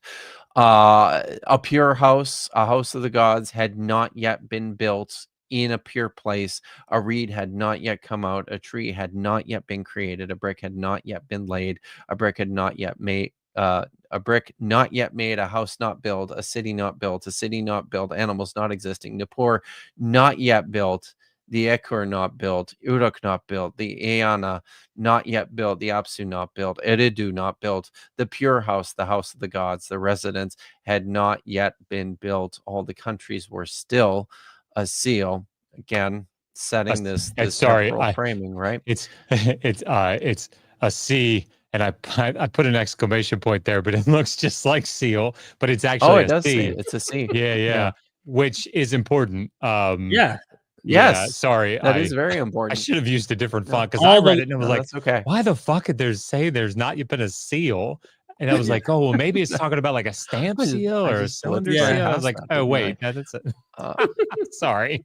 So, yeah. So, and these are just some citations from a couple of scholars. Joseph Blenkinsop here in his 2011 volume, pointing out the genre parallels between Genesis 1 with the Enuma Elish and a lot of these other creation stories, where it belongs to a genre of cosmogony, narratives about the world origins and ancient cosmogonic myths in that culture area begin by describing the way it was at the time of the first creation, only then proceeding to the creation itself. And then this is Handel, I guess. Handel this is Handel's commentary on Genesis 1, but here he also includes a citation from Lambert. The introduction with the temporal clause is common in other biblical and ancient Near Eastern creation myths, including Genesis 2 verse 4, on the day that we just read it, that Yahweh God made the earth and the heaven, and in the Enuma Elish, when the heavens above did not exist and the earth beneath had not yet come into being. And so, look, I mean, it's important, I think, to note there that Handel, I mean, I if I'm remembering correctly, Handel, again, doesn't think there is this like direct, like it's a polemic. Even here, though, and we'll talk about this later. Like, what is it that Wes seems to think he gains by it just being part of the wider ancient Near Eastern cultural mythology? I don't know what it is that he gains by that, but anyway, here he's even drawing that conclusion. So, you want me to do this one? Yeah, yes. Sure. So we've talked about this a little bit, but the use of Tehom in Genesis 1, is it 3? It's 2 or 3. I can't remember. I think it's, yeah. And the Semitic word for C is Tamtu, from this form, in like its proto-Semitic form. And the sea goddess, of course, is Tiamat. So we see him appearing in the individual text here, so I won't read through that. You can go to the next slide. Yeah. Mm-hmm. In Psalm 77, the waters saw you, O God. The waters saw you and trembled. Indeed, the depths, the Tehomot, quaked. So note here the anthropomorphism. You see, this is one of the things that Genesis 1 does differently, is it demythologizes the water, right? It demythologizes the Tehom.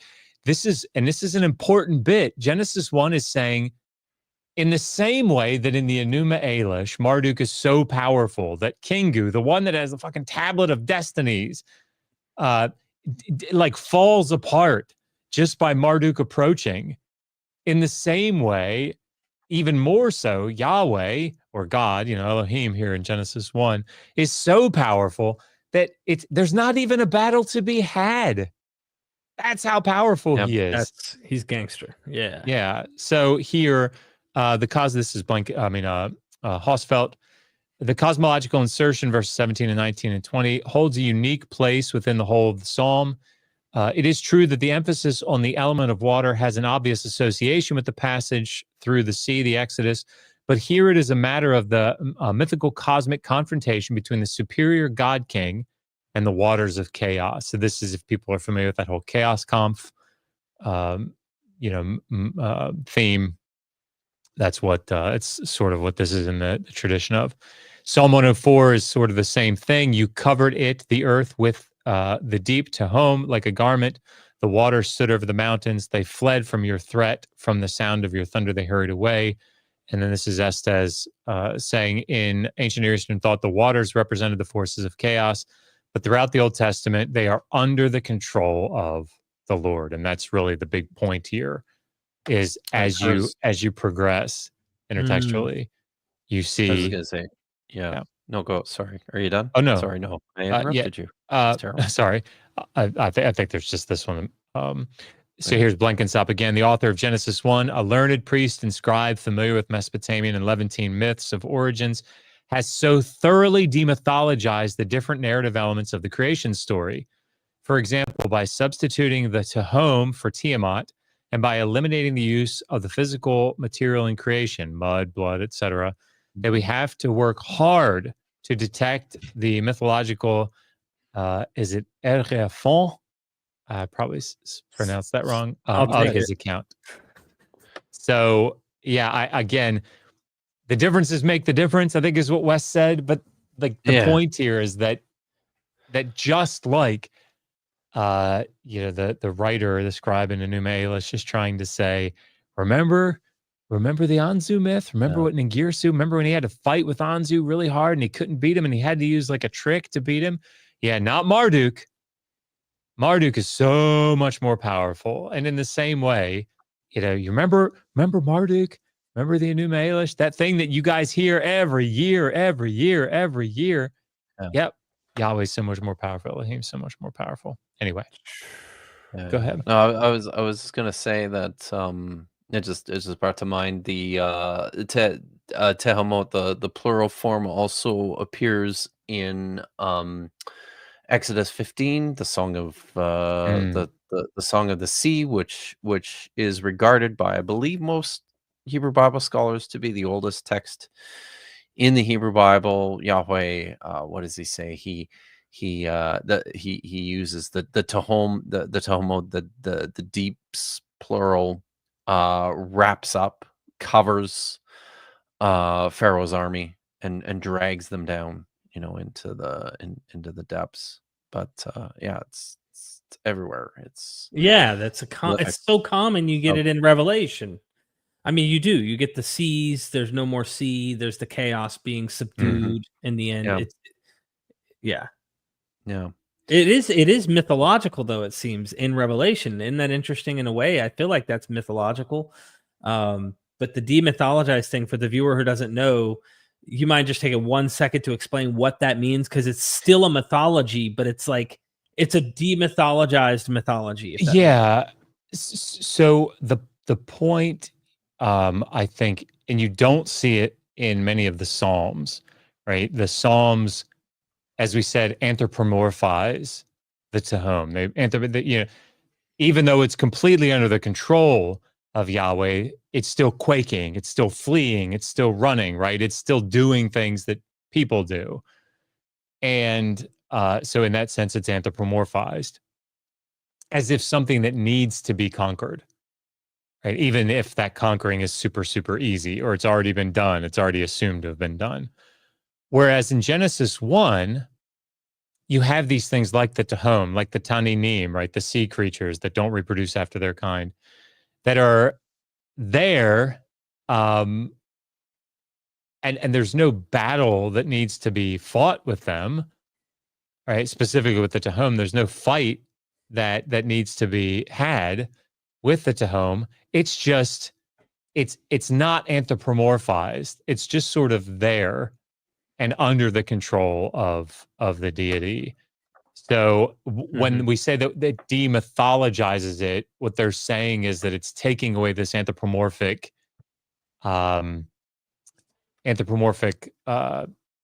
feature and making it so that it's not part of this chaos, myth of having to conquer the sea, and making it just another thing that is in the creation sphere. Like a normal part of nature, so to speak, instead of it. Yeah. So, okay. Make it simple. Roughly, yeah. Okay. Do we want to cover the vault, the Rakia? I mean, there's some important things to say here about the Rakia. Maybe this is a good place to go into this, because I saw that Prixie, Solus. Shoot, I can never all of Dapper's followers keep changing their names so often I can never remember. But someone had asked a question about what a blind motif is. So this is a term, a technical term used by scholars to indicate elements within a story. Sometimes it can be keywords, sometimes it can be ideas or tropes that make their way through into a new retelling of that story. However, they've lost they've lost their initial meaning to the point where it looks like the author has almost included this without the recognition of its original sense or its import. Do you have something else to Josh is good at maybe examples of provide some like, I tell my daughter this thing, and then Yeah. exactly. I mean, I think a So good. Sorry, do you want me to give? yeah, or something. Just help the Yeah, people understand. I think a good example would be something like it. You're trying to make sure the writer is utilizing an earlier text, and there's a key element in it that they know is going to, or it's going to like call back. It's going to harken back Mhm. to the earlier text, but they either don't know how to work it in, they don't know its original meaning, whatever, but they include it because they know that it works. So if if I didn't know what "by Felicia" meant, right? And I was trying to do like a parody or something on Friday, a subtle parody on Friday. And I said, and so John and Frank were sitting out on the front porch, and I'm telling a story somehow that it makes it clear that this is like a play off of Friday, sitting out on the front porch. And then, John sees a woman walk by and he says, "Bye, Felicia." That has lost its context completely, right? Because if anybody knows the movie Friday, "Bye, Felicia" is not a nice thing to say. It's stop begging, get out of here. The conversation's over. We're not entertaining you any longer. But there, it's clear that even though it's not being used in its original context, it's not but it's a clear connection back. It's like a to callback. Yeah. it's a callback to it. So one of the key examples, and I'll shut up. One of the key examples that we see of a blind motif in the intertextuality between the Anzu myth and the Enuma Elish is that there's this key phrase in the Anzu myth where Ninurta, the god, the warrior god, is going to go fight the Anzu bird. And the gods say to him, it's the same sort of setup with Tiamat, right? Like you've got this Anzu bird and he's threatening the whole of creation and the gods and everything. And so the other gods say, "We're too scared. Go fight Anzu Ninurta. You're the warrior god." And then it says, "Strike down Anzu. May the wind bear his feathers back to the gods to bring the glad tidings that you've killed him," right? Well, the Enuma Elish says, like, "Kill Tiamat. May the wind bear her blood back to the gods to tell the glad tidings." And the reason that scholars think that this is a blind motif, now Selena Wisdom thinks that it could work, but wind bears feathers, but it doesn't bear blood very well. But it's such a key part of the Anzu myth. This phrase is a repeated phrase, right? Unless you watch CSI Miami or something, the wind bears feathers, but they wanted to work that phrase bear off X, but Tiamat doesn't have feathers, right? So, bear off her blood back to the gods. So that would be considered a blind motif in that context.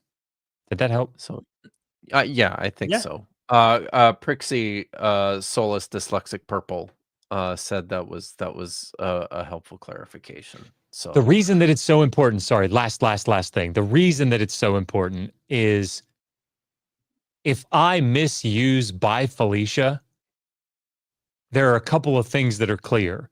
One, I'm definitely trying to work it in because I'm trying to get you to make the connection.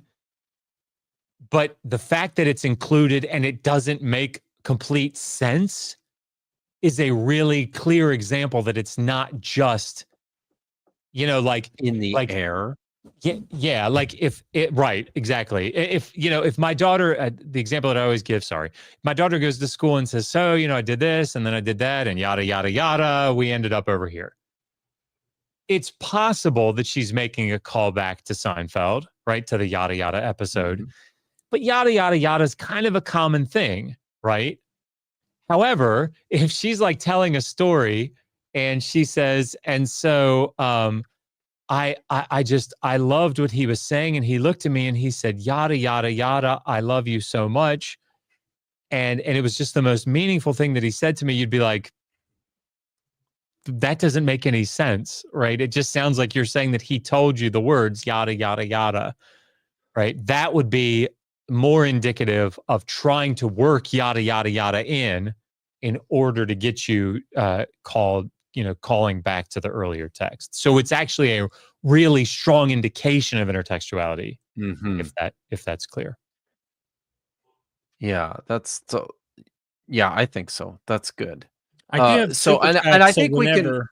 we can probably cover because David Carr in his book on the formation of Genesis 1 to 11 draws attention to several of these blind motifs that appear in Genesis chapter 1 that are hearkening back to the Enuma Elish. One of these is the firmament. This is the rakia, the expanse that forms the sky.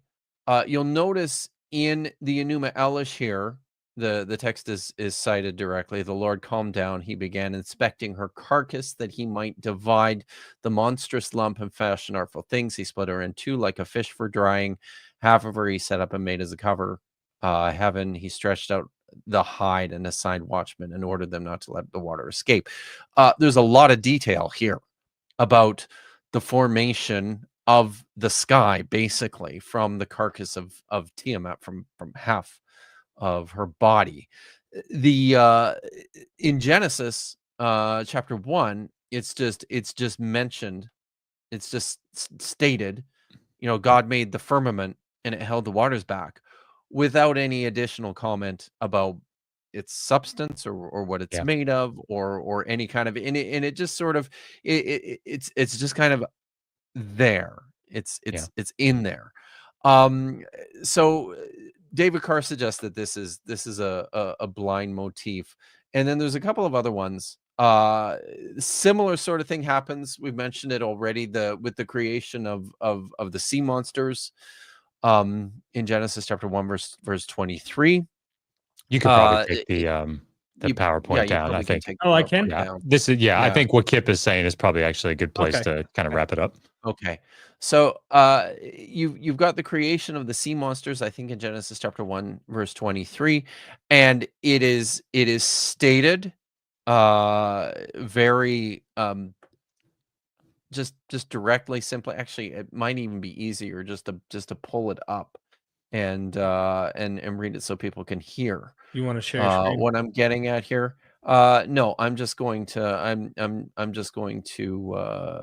to read it here. It says, God said, let the waters, I'm reading, this is JPS. Let the waters bring forth swarms of living creatures and birds that fly above the earth across the expanse of the sky. Then it says, God created bara, using the same word there that appears in verse 1, and then a little later in verse 27 when it talks about man. God created the great sea monsters, and that's it. Just God created the great sea monsters and all the living creatures of every kind that creep, which the waters brought forth in swarms, and all the wind birds. It's almost like a throwaway, right?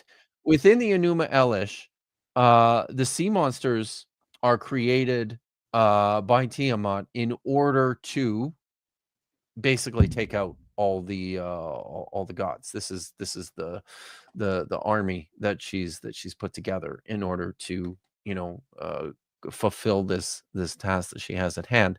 So it's little things like this, right?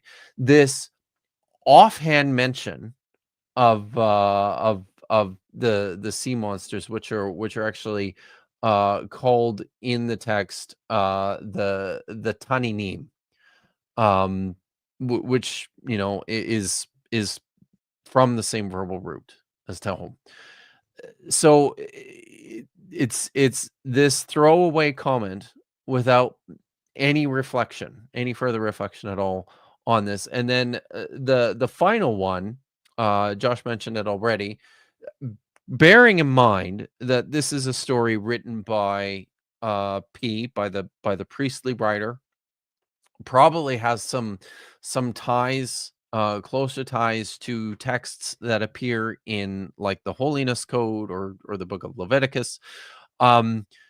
It mentions in verses 14 through 18 the creation of the heavenly bodies, basically. Let there be lights in the expanse of the sky, in the rakia, to separate day from night, and they shall serve as signs. And the word there is otot. Josh already drew attention to this as a cognate that also appears in the Enuma Elish, where the individual gods are set as stations in the heavens. You know, and it says in Genesis here, they shall serve as signs, as otot, for the set times, the days, and the years, and they serve as lights in the expanse of the sky to shine on the earth. And so David Carr points out that it's very odd for the priestly writer to be promoting this idea that we're going to tie the heavenly bodies to something like we see in Babylonian astrological sorts of texts and reflections, just given the character that you'll see this from other biblical writers, but just given the character of who the priestly writer is, and his general disdain for things like divination or astrology. This seems very strange, very odd. So these are the sorts of things that sort of stick out of the text, like oddities, like they are perhaps not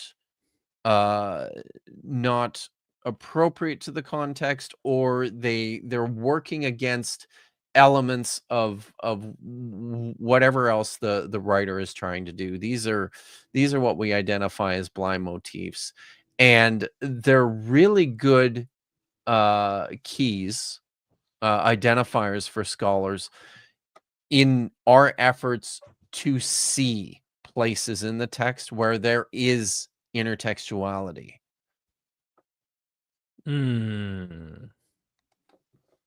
Powerful stuff. Powerful stuff. I mean, I'm not convinced, guys, that there's any connection whatsoever between Genesis and the Enuma Elish at this point. I mean, but it's ignorant at this point. Yeah, right? yeah. This is really... And I just want to point out that one of the slides at the end, this will be the last thing I say. One of the slides. I can pull it up if you want. It takes no time to go there. Yeah, it's okay. Again, the two main views today, I think, among subject matter experts would be like Joel Baden would be on one side. He's got a quote in this volume.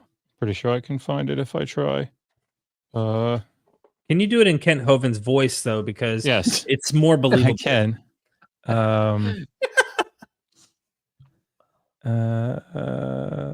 That confident apologetic tone, you know what I mean? People buy that stuff. So yeah. Sorry.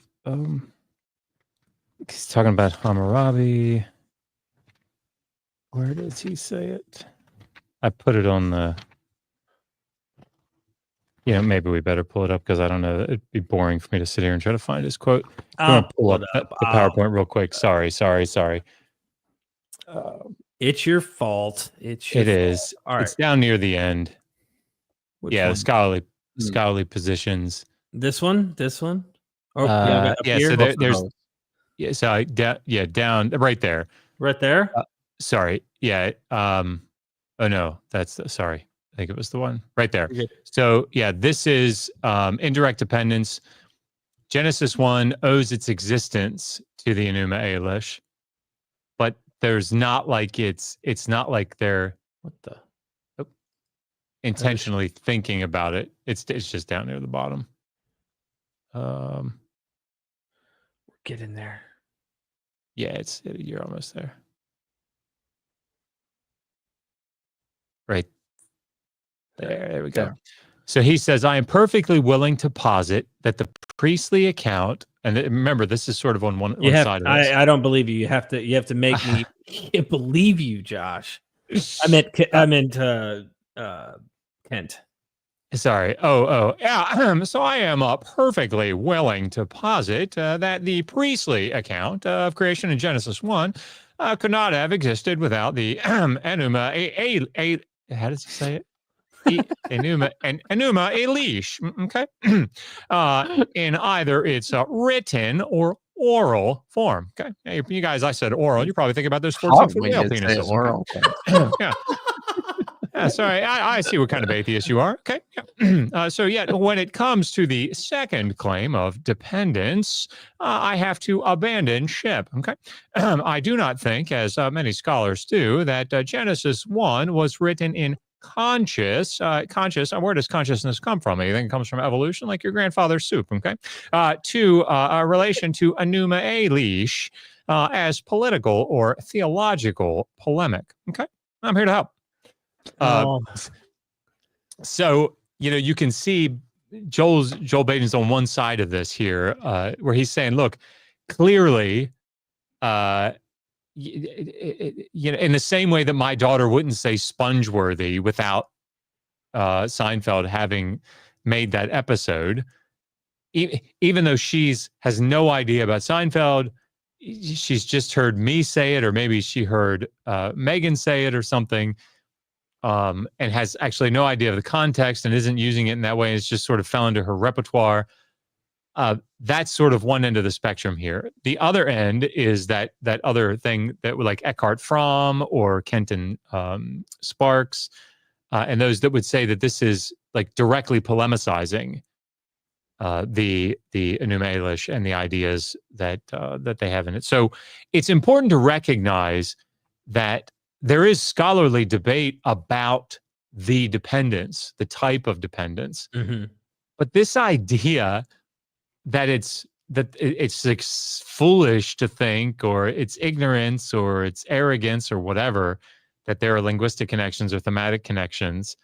I don't know. It just screams to me that maybe Wes hasn't read enough on this.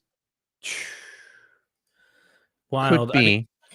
Yeah. It sounds to me the two major positions amongst critical scholars are, in simple terms, it wouldn't exist without Seinfeld's episode about Spongeworthy, but they didn't watch the episode of Spongeworthy, so they heard you or Megan say it, and therefore they're using something as an intermediate, which means it's dependent, though, somehow. Yep. And it's indirectly or directly, they're watching Seinfeld, and they also might have heard you too, but they're like, hey, we watched Seinfeld as well. Everybody's talking. Everybody knows about this show, and my mom and dad say it all the time as well. And guess what? It's in the air, but we're also directly engaging this. I'm just making the point. It seems to be the two is direct and indirect, but either way, it's connected. And what I find ironic is that they are trying to distance it as if it's not connected at all. And even when Michael Jones did this in the past, he kind of tried to play this game of intermediate, but he tries to kind of distance this mythology of what we're reading in Genesis. And I'm like, what's the goal? What are you trying to accomplish? Of course, it seems like the theological accomplishment. The Bible is special. image of God thing. Yeah, it comes right back to that. And if just to wrap it all together in a nice bow, maybe what I point out, I know what Kipp talks about in his course, is like this is like Genesis 1 is not unique in utilization of ancient Near Eastern texts, right? Isaiah 27:1, for example, is a not so loose quotation of the Baal cycle, right? What is it? Psalm 68, the rider on the clouds, right? Arguably utilizing something from the Baal cycle, like the Psalms. Like the point is that throughout the Hebrew Bible, like the Proverbs, and I'm not an Oh Egyptian. my God. Oh, But like, you know, yeah. you have I'm an MLP. right. You know, utilize what is it, 13 to I can't remember. Yeah, and like literally, like when you read through, I just did this. I have a chapter about this. When you read through the section in the book of Proverbs, that is clearly dependent on the Egyptian proverbs of MNMOP. It is very close. Almost, one could say, word for word. Almost. And we have stuff in Kohelet that looks like it's utilizing part of Gilgamesh. So the point is that it's two things. One, it's pretty clear, right? Ugaritic text, Akkadian text, Egyptian text, they're all strongly influencing, shall we say, the writers of the Hebrew Bible. But secondly, this is what they all did, right? So in the same way that nobody should say like, oh, well, obviously because the Enuma Elish was utilizing the earlier Anzu myth, that means the Enuma Elish is false. Like, that's a weird argument to make. Right. The same thing should be said of Genesis 1. It's no less, you know, like you don't have to give up divine inspiration just because Genesis 1 or the primeval history or whatever is utilizing earlier mythological text to make a theological point. Like why would that necessitate that inspiration be? It might change your view of inspiration and the way that you define it, but it's like you don't have to throw Christianity away, is my point, because you know the Hebrew Bible utilizes earlier mythological texts. Like these two things. And so what I'm saying is, Wes, take heart. You don't have to fight this so much. Right. There are many Christians, like you point out, who do recognize this, and they've found ways to negotiate that. And Sparks. Yeah. While you can, for the viewer who is watching, see this as a sufficient reason to see the man-made nature of these stories as well. So even the very conservative John Walton, who teaches at Fuller, I'm pretty sure he's at Fuller, has no has no problem recognizing these correspondences and this dependency. Like this is just where biblical scholarship is. Yeah. May I get to the supers and then let you gentlemen enjoy your Saturday? Yes, I apologize for keeping you guys hanging around here for that. Again, honestly, I mean, it's the two of us are the ones who've been babbling on the whole time. Yes, no doubt. You guys are awesome. If we could control ourselves a little bit, then maybe. I didn't want to say that. Maybe we could shut it down. But you know what are we gonna do? So I love you guys babbling on. At least we're reversing the Tower of Babel because that's history, and that's right. It really happened. Hank Fashi, thank you so much for the super chat. We hear a lot of them. I think we did this one. Oh, yeah, we did. We're gonna definitely get back to Hank Fashi on that one. Yeah, got it. JC says, is behemoth derived from the same root as Akkadian Bahamut? I think it's Bahamut or Bahamut. Rib cage. Marduk uses, and I'm not gonna be able to cell of T to construct gates, T and cell and TT. So go ahead, Kipp. No, I was going to say here, like cell is the word for rib. T is the Sumerian. That's the Sumerian one, right, Josh? For Well, rib. it depends. Yeah, so T would be Sumerian for it, but Yeah. seeing T in the name Tiamat No, isn't. it's not. It's not really. Now that doesn't mean that a Babylonian scribe wouldn't do some sort of wordplay off of that, because they absolutely would. That's what the 50 names of Marduk are. Is like you could make an argument that the name of Marduk is I won't go into this, but there's lots of wordplay that they do that isn't necessarily linguistically derived, right? Or like etymologically sound. But the big thing here, I think, is behemoth is the plural form of behemah, and behemah is like an animal, right? Animal, Like, cow, usually it's yeah. like cattle or beast or something. So behemoth. Yep. I'd have to look back at the Akkadian here and see their linguistic connections, but so I don't have an answer off the top of my head. Sorry. I just pulled it up. According to the Hebrew Aramaic lexicon of the Old Testament, they do not draw any connection to the Akkadian with this word. It occurs in Ugaritic. And I think, but as Josh pointed out, behemoth is just the plural form of behemah, and where it appears in the book of Job, this is juxtaposed against or in parallel to Leviathan, which is the great serpent. You've got the great chaos serpent of the sea, juxtaposed against this creature, which I would argue is like a mythologized bull. It's not uncommon in Canaanite religion. El is commonly depicted as a bull. I think this is a divine figure of some sort, and the reason the word is plural is to emphasize that superlative station relative to all the other simple animals and cattle. Thank you. Steve says, why haven't there been many excavations in Bethlehem? I don't know. Too late for me. I don't know about archaeology. It might have to do with one of the reasons they tend not to do a lot of excavations in a lot of places is because people live there. Sure. So, I mean, it could be just as simple as that, right? Like in places where you'd like to excavate, there's too many houses. Absolutely. Well, I have no idea though. Yeah, it's because the Ark of the Covenant is still there, and they don't know about it.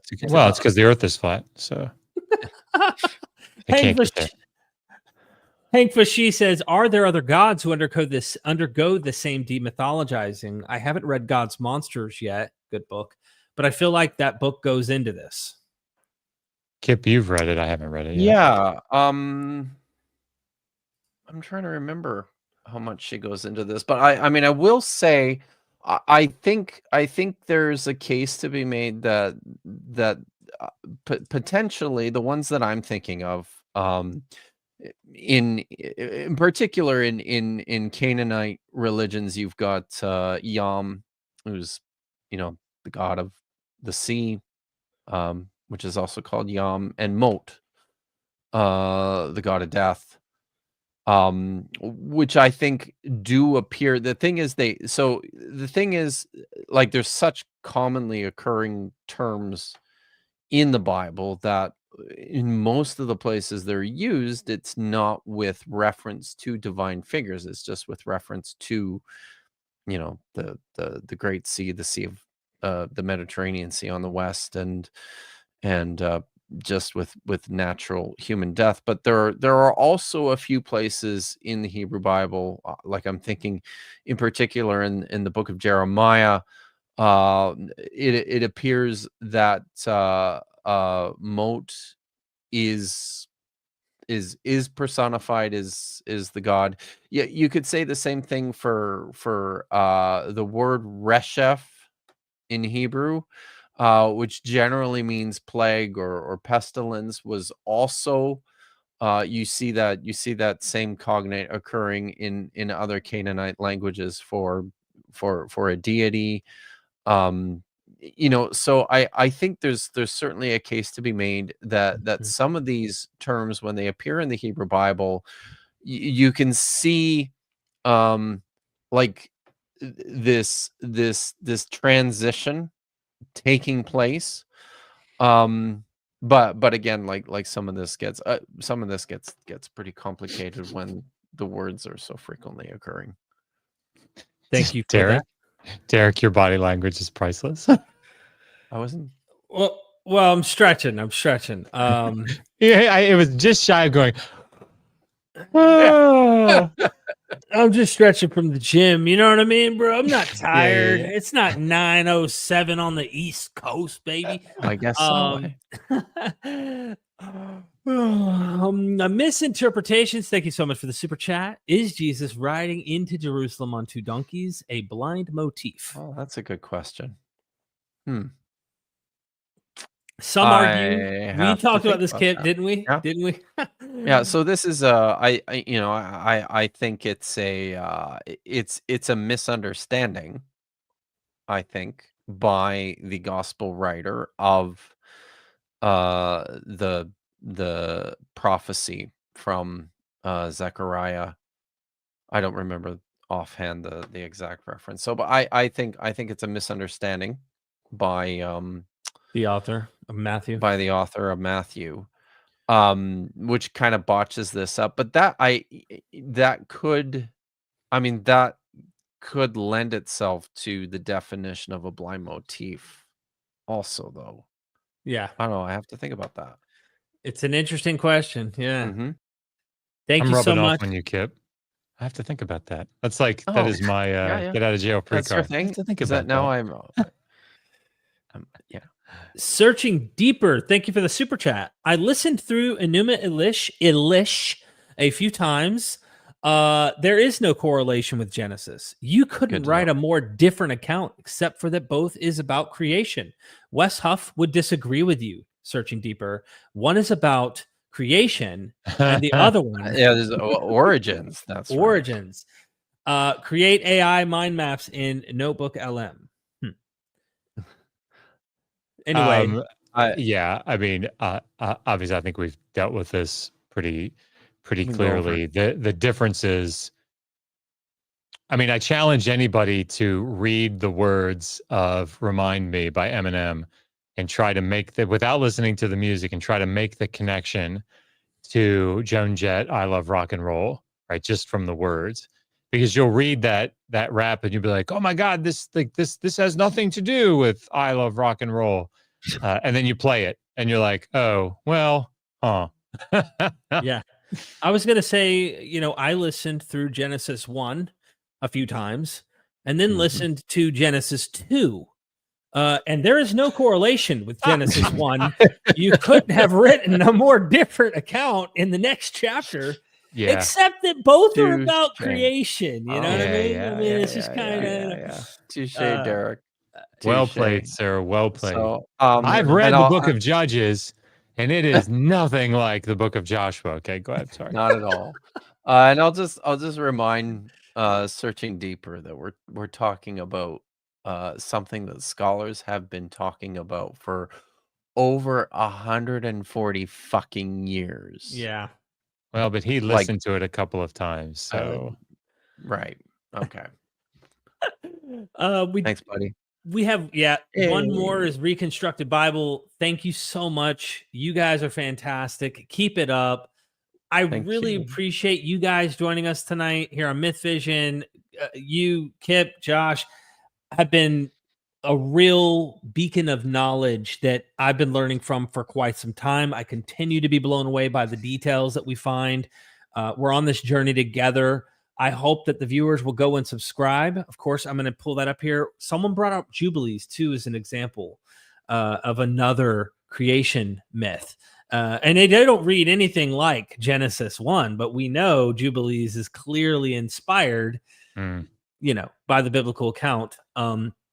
We got another one here, and I love the smell of in the morning. Napalm. Apocalypse Now. Mhm. 1979. Okay. Yep. Let me share my screen here and show the channels. I want to plug you guys as we're exiting to go enjoy our evenings, watch TV, spend time with our loved ones. And here we are. So please do me a favor. If you're watching this now or later and you've made it this far, you truly are one of the 144,000 Jehovah's Witnesses who are going to join us. You're male virgins. If you're females, you're still going to turn into a male virgin. That's just the way it works. I can't help that. That's how they wrote the story. Okay. Subscribe to Kipp. Kipp, why should they subscribe to you right now? Because I am so close to 20,000. I'm so close to 20K. And I am going to be doing I will be doing a special 20K subs live stream. I expect it'll be at the end of the month here. So yeah, that's why you should go and subscribe, because that's happening.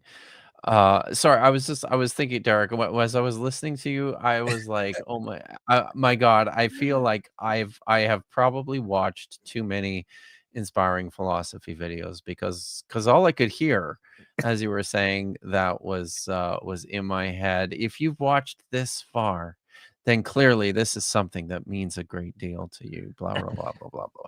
But yeah, anyways, yeah. I'm offering real salvation though, but go ahead, Josh. You are. I just wanted to, I saw a comment. I don't look at the comments probably as much as I should, but someone saying that, like, criticizing us for not bringing Wes up to talk about this. I think we should probably just go on record again saying, Wes, we would love to have a conversation with you about this topic. So, bring a partner and we can have a discussion, whatever you want to call it, on, the intertextuality between texts of the Hebrew Bible and the wider ancient Near East.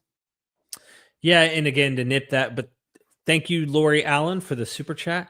To nip that in the butt too, I've reached out, asked Kipp, messaged him. He wouldn't directly message me. I sent him a Facebook friend request, wrote him personally, never wrote me back, saying, hey, I want to have a talk with you. This has been a while ago. Now, clearly, he wants no damn conversation with me at this point. Not after the Neil video, not after my reactions, not after everything, I'm sure. He'll just end up on another next knockoff Joe Rogan episode of something and like promote his same old things. And I'm just wanting to put the facts out there so that people can actually evaluate this with real bona fide scholars such as yourselves and say, hey, how come this isn't what Wes is saying? Why is that the case? Why is this not matching what Wes is telling everyone? And it's going viral.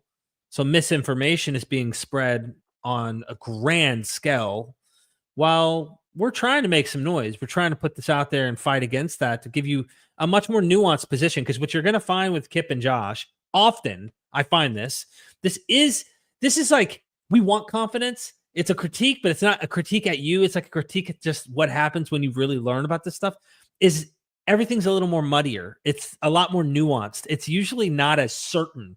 Yes. And I'm guilty sometimes of being a little over certain in my narrative I sell, but like, that's kind of reality, is that we're all trying to figure it out, And if I could, and then I'm going to mute my mic and say nothing else after this. Sorry. So y'all can rest easy. But I want to be clear, like, to be fair, I'm not like throwing any shade at Wes if he doesn't want to come up and have like a debate or discussion or whatever. Like sometimes, particularly in these contexts, they're not terribly useful. If he just wants to do a response to this, right, to take time and to write out or think through a response and to critique what it is that we've said, that would be great too. Right? In other words, nobody should be like going to Wes and going, "You are chicken, won't debate," or blah blah blah. Don't do any of that. That's silly. A lot of times, really good progress can be made when people do thoughtful responses that they can take their time and script out or outline what it is that they want to respond with that they might not be able to do in a live discussion. So I just want to make that clear. Ultimately, he's terrified. I'm just kidding. Kipp, go ahead. Oh, sorry. I just I noticed my friend Nitty in the chat here reminding me that listen, if people are looking for something to do tonight, I potentially might be late night drunken streaming on my channel as is my new habit. So I might be going live in a couple of hours. So, and then the OnlyFans videos after that. Okay, yeah, cool. It's all OnlyFans, dude. Oh, it is. Oh, it is a late night free for all of villainy and debauchery. Go join him for his debauchery. Kipp Davis, Dr. Kipp Davis, Dead Sea Scroll scholar, Hebrew Bible scholar. Seriously, I love you guys. I mean it. I hope people will go subscribe to your channel. Subscribe to Digital Hammurabi for Josh and Megan to find out more. We really, really do appreciate you and everything you do. We've got the academic courses with Kipp on mvp-courses.com, as well as Dr. Josh. And keep in mind, this helps them. They are also, we're working together here. So like this helps pay bills for them. This helps pay bills for us. And also the queen of MythVision, she smiles every day that she sees this when stuff. The bills get paid. Happy wife, happy life. And that's a true, whoever wrote, that's like, what is it? Ecclesiastes 55:33 or something. Happy wife, happy life. Right. Yeah. Somewhere in there. Yeah. Mm-hmm. It's definitely true. I know that. And also go take a course with Josh, because Kipp and Josh are teaching language courses. They have other stuff as well. Can they sign up for the language courses? How does that work with you guys? Like, so I think they're the ones that are active to be able to like sign up for them are put on that screen. But there's a mailing list that should pop up when you go to the website. Sign up for that. But if you're curious about like what's coming, email us. Obviously, we don't want to have people signing up for a Hebrew course that isn't going to be taught for like 3 months or something. But that's the thing. If there's enough interest, I'll start a new one. So email us and say, I'm interested or whatever. Sumerian, Akkadian, Hebrew. I mean, they do it all, literally. Yeah. And Kipp, you do that with him sometimes, right? Yeah. I'm going through my first cohort right now. Which, by the way, my class is a riot because I've got Neil Sandlack, the Gnostic informant, Jacob Berman from History Valley, and Stephen Nelson from Cross Bible. All learning Brady Bunch right there. Right now. So, yeah. Well, thank you. Any final words from you, gentlemen, before we go? Thank you for having us. Oh, we're good. Yes, thanks, Derek. This was fun. It's been a long time since the three of us have hung out and chilled together. So I missed it. Yeah. We should do this more often. Indeed. Yeah. All right, Wes Huff, I'm here, man. Write me. Let's make something happen. Let's have the conversation. Until then, ladies and gentlemen, never forget, we are MythVision. Love y'all. Son, do you want to know what the truth is? After this, there's no turning back. You take the blue pill and you wake up in your bed and believe whatever you want to. You take the red pill and you stay in Wonderland. And I show you just how deep the rabbit hole goes.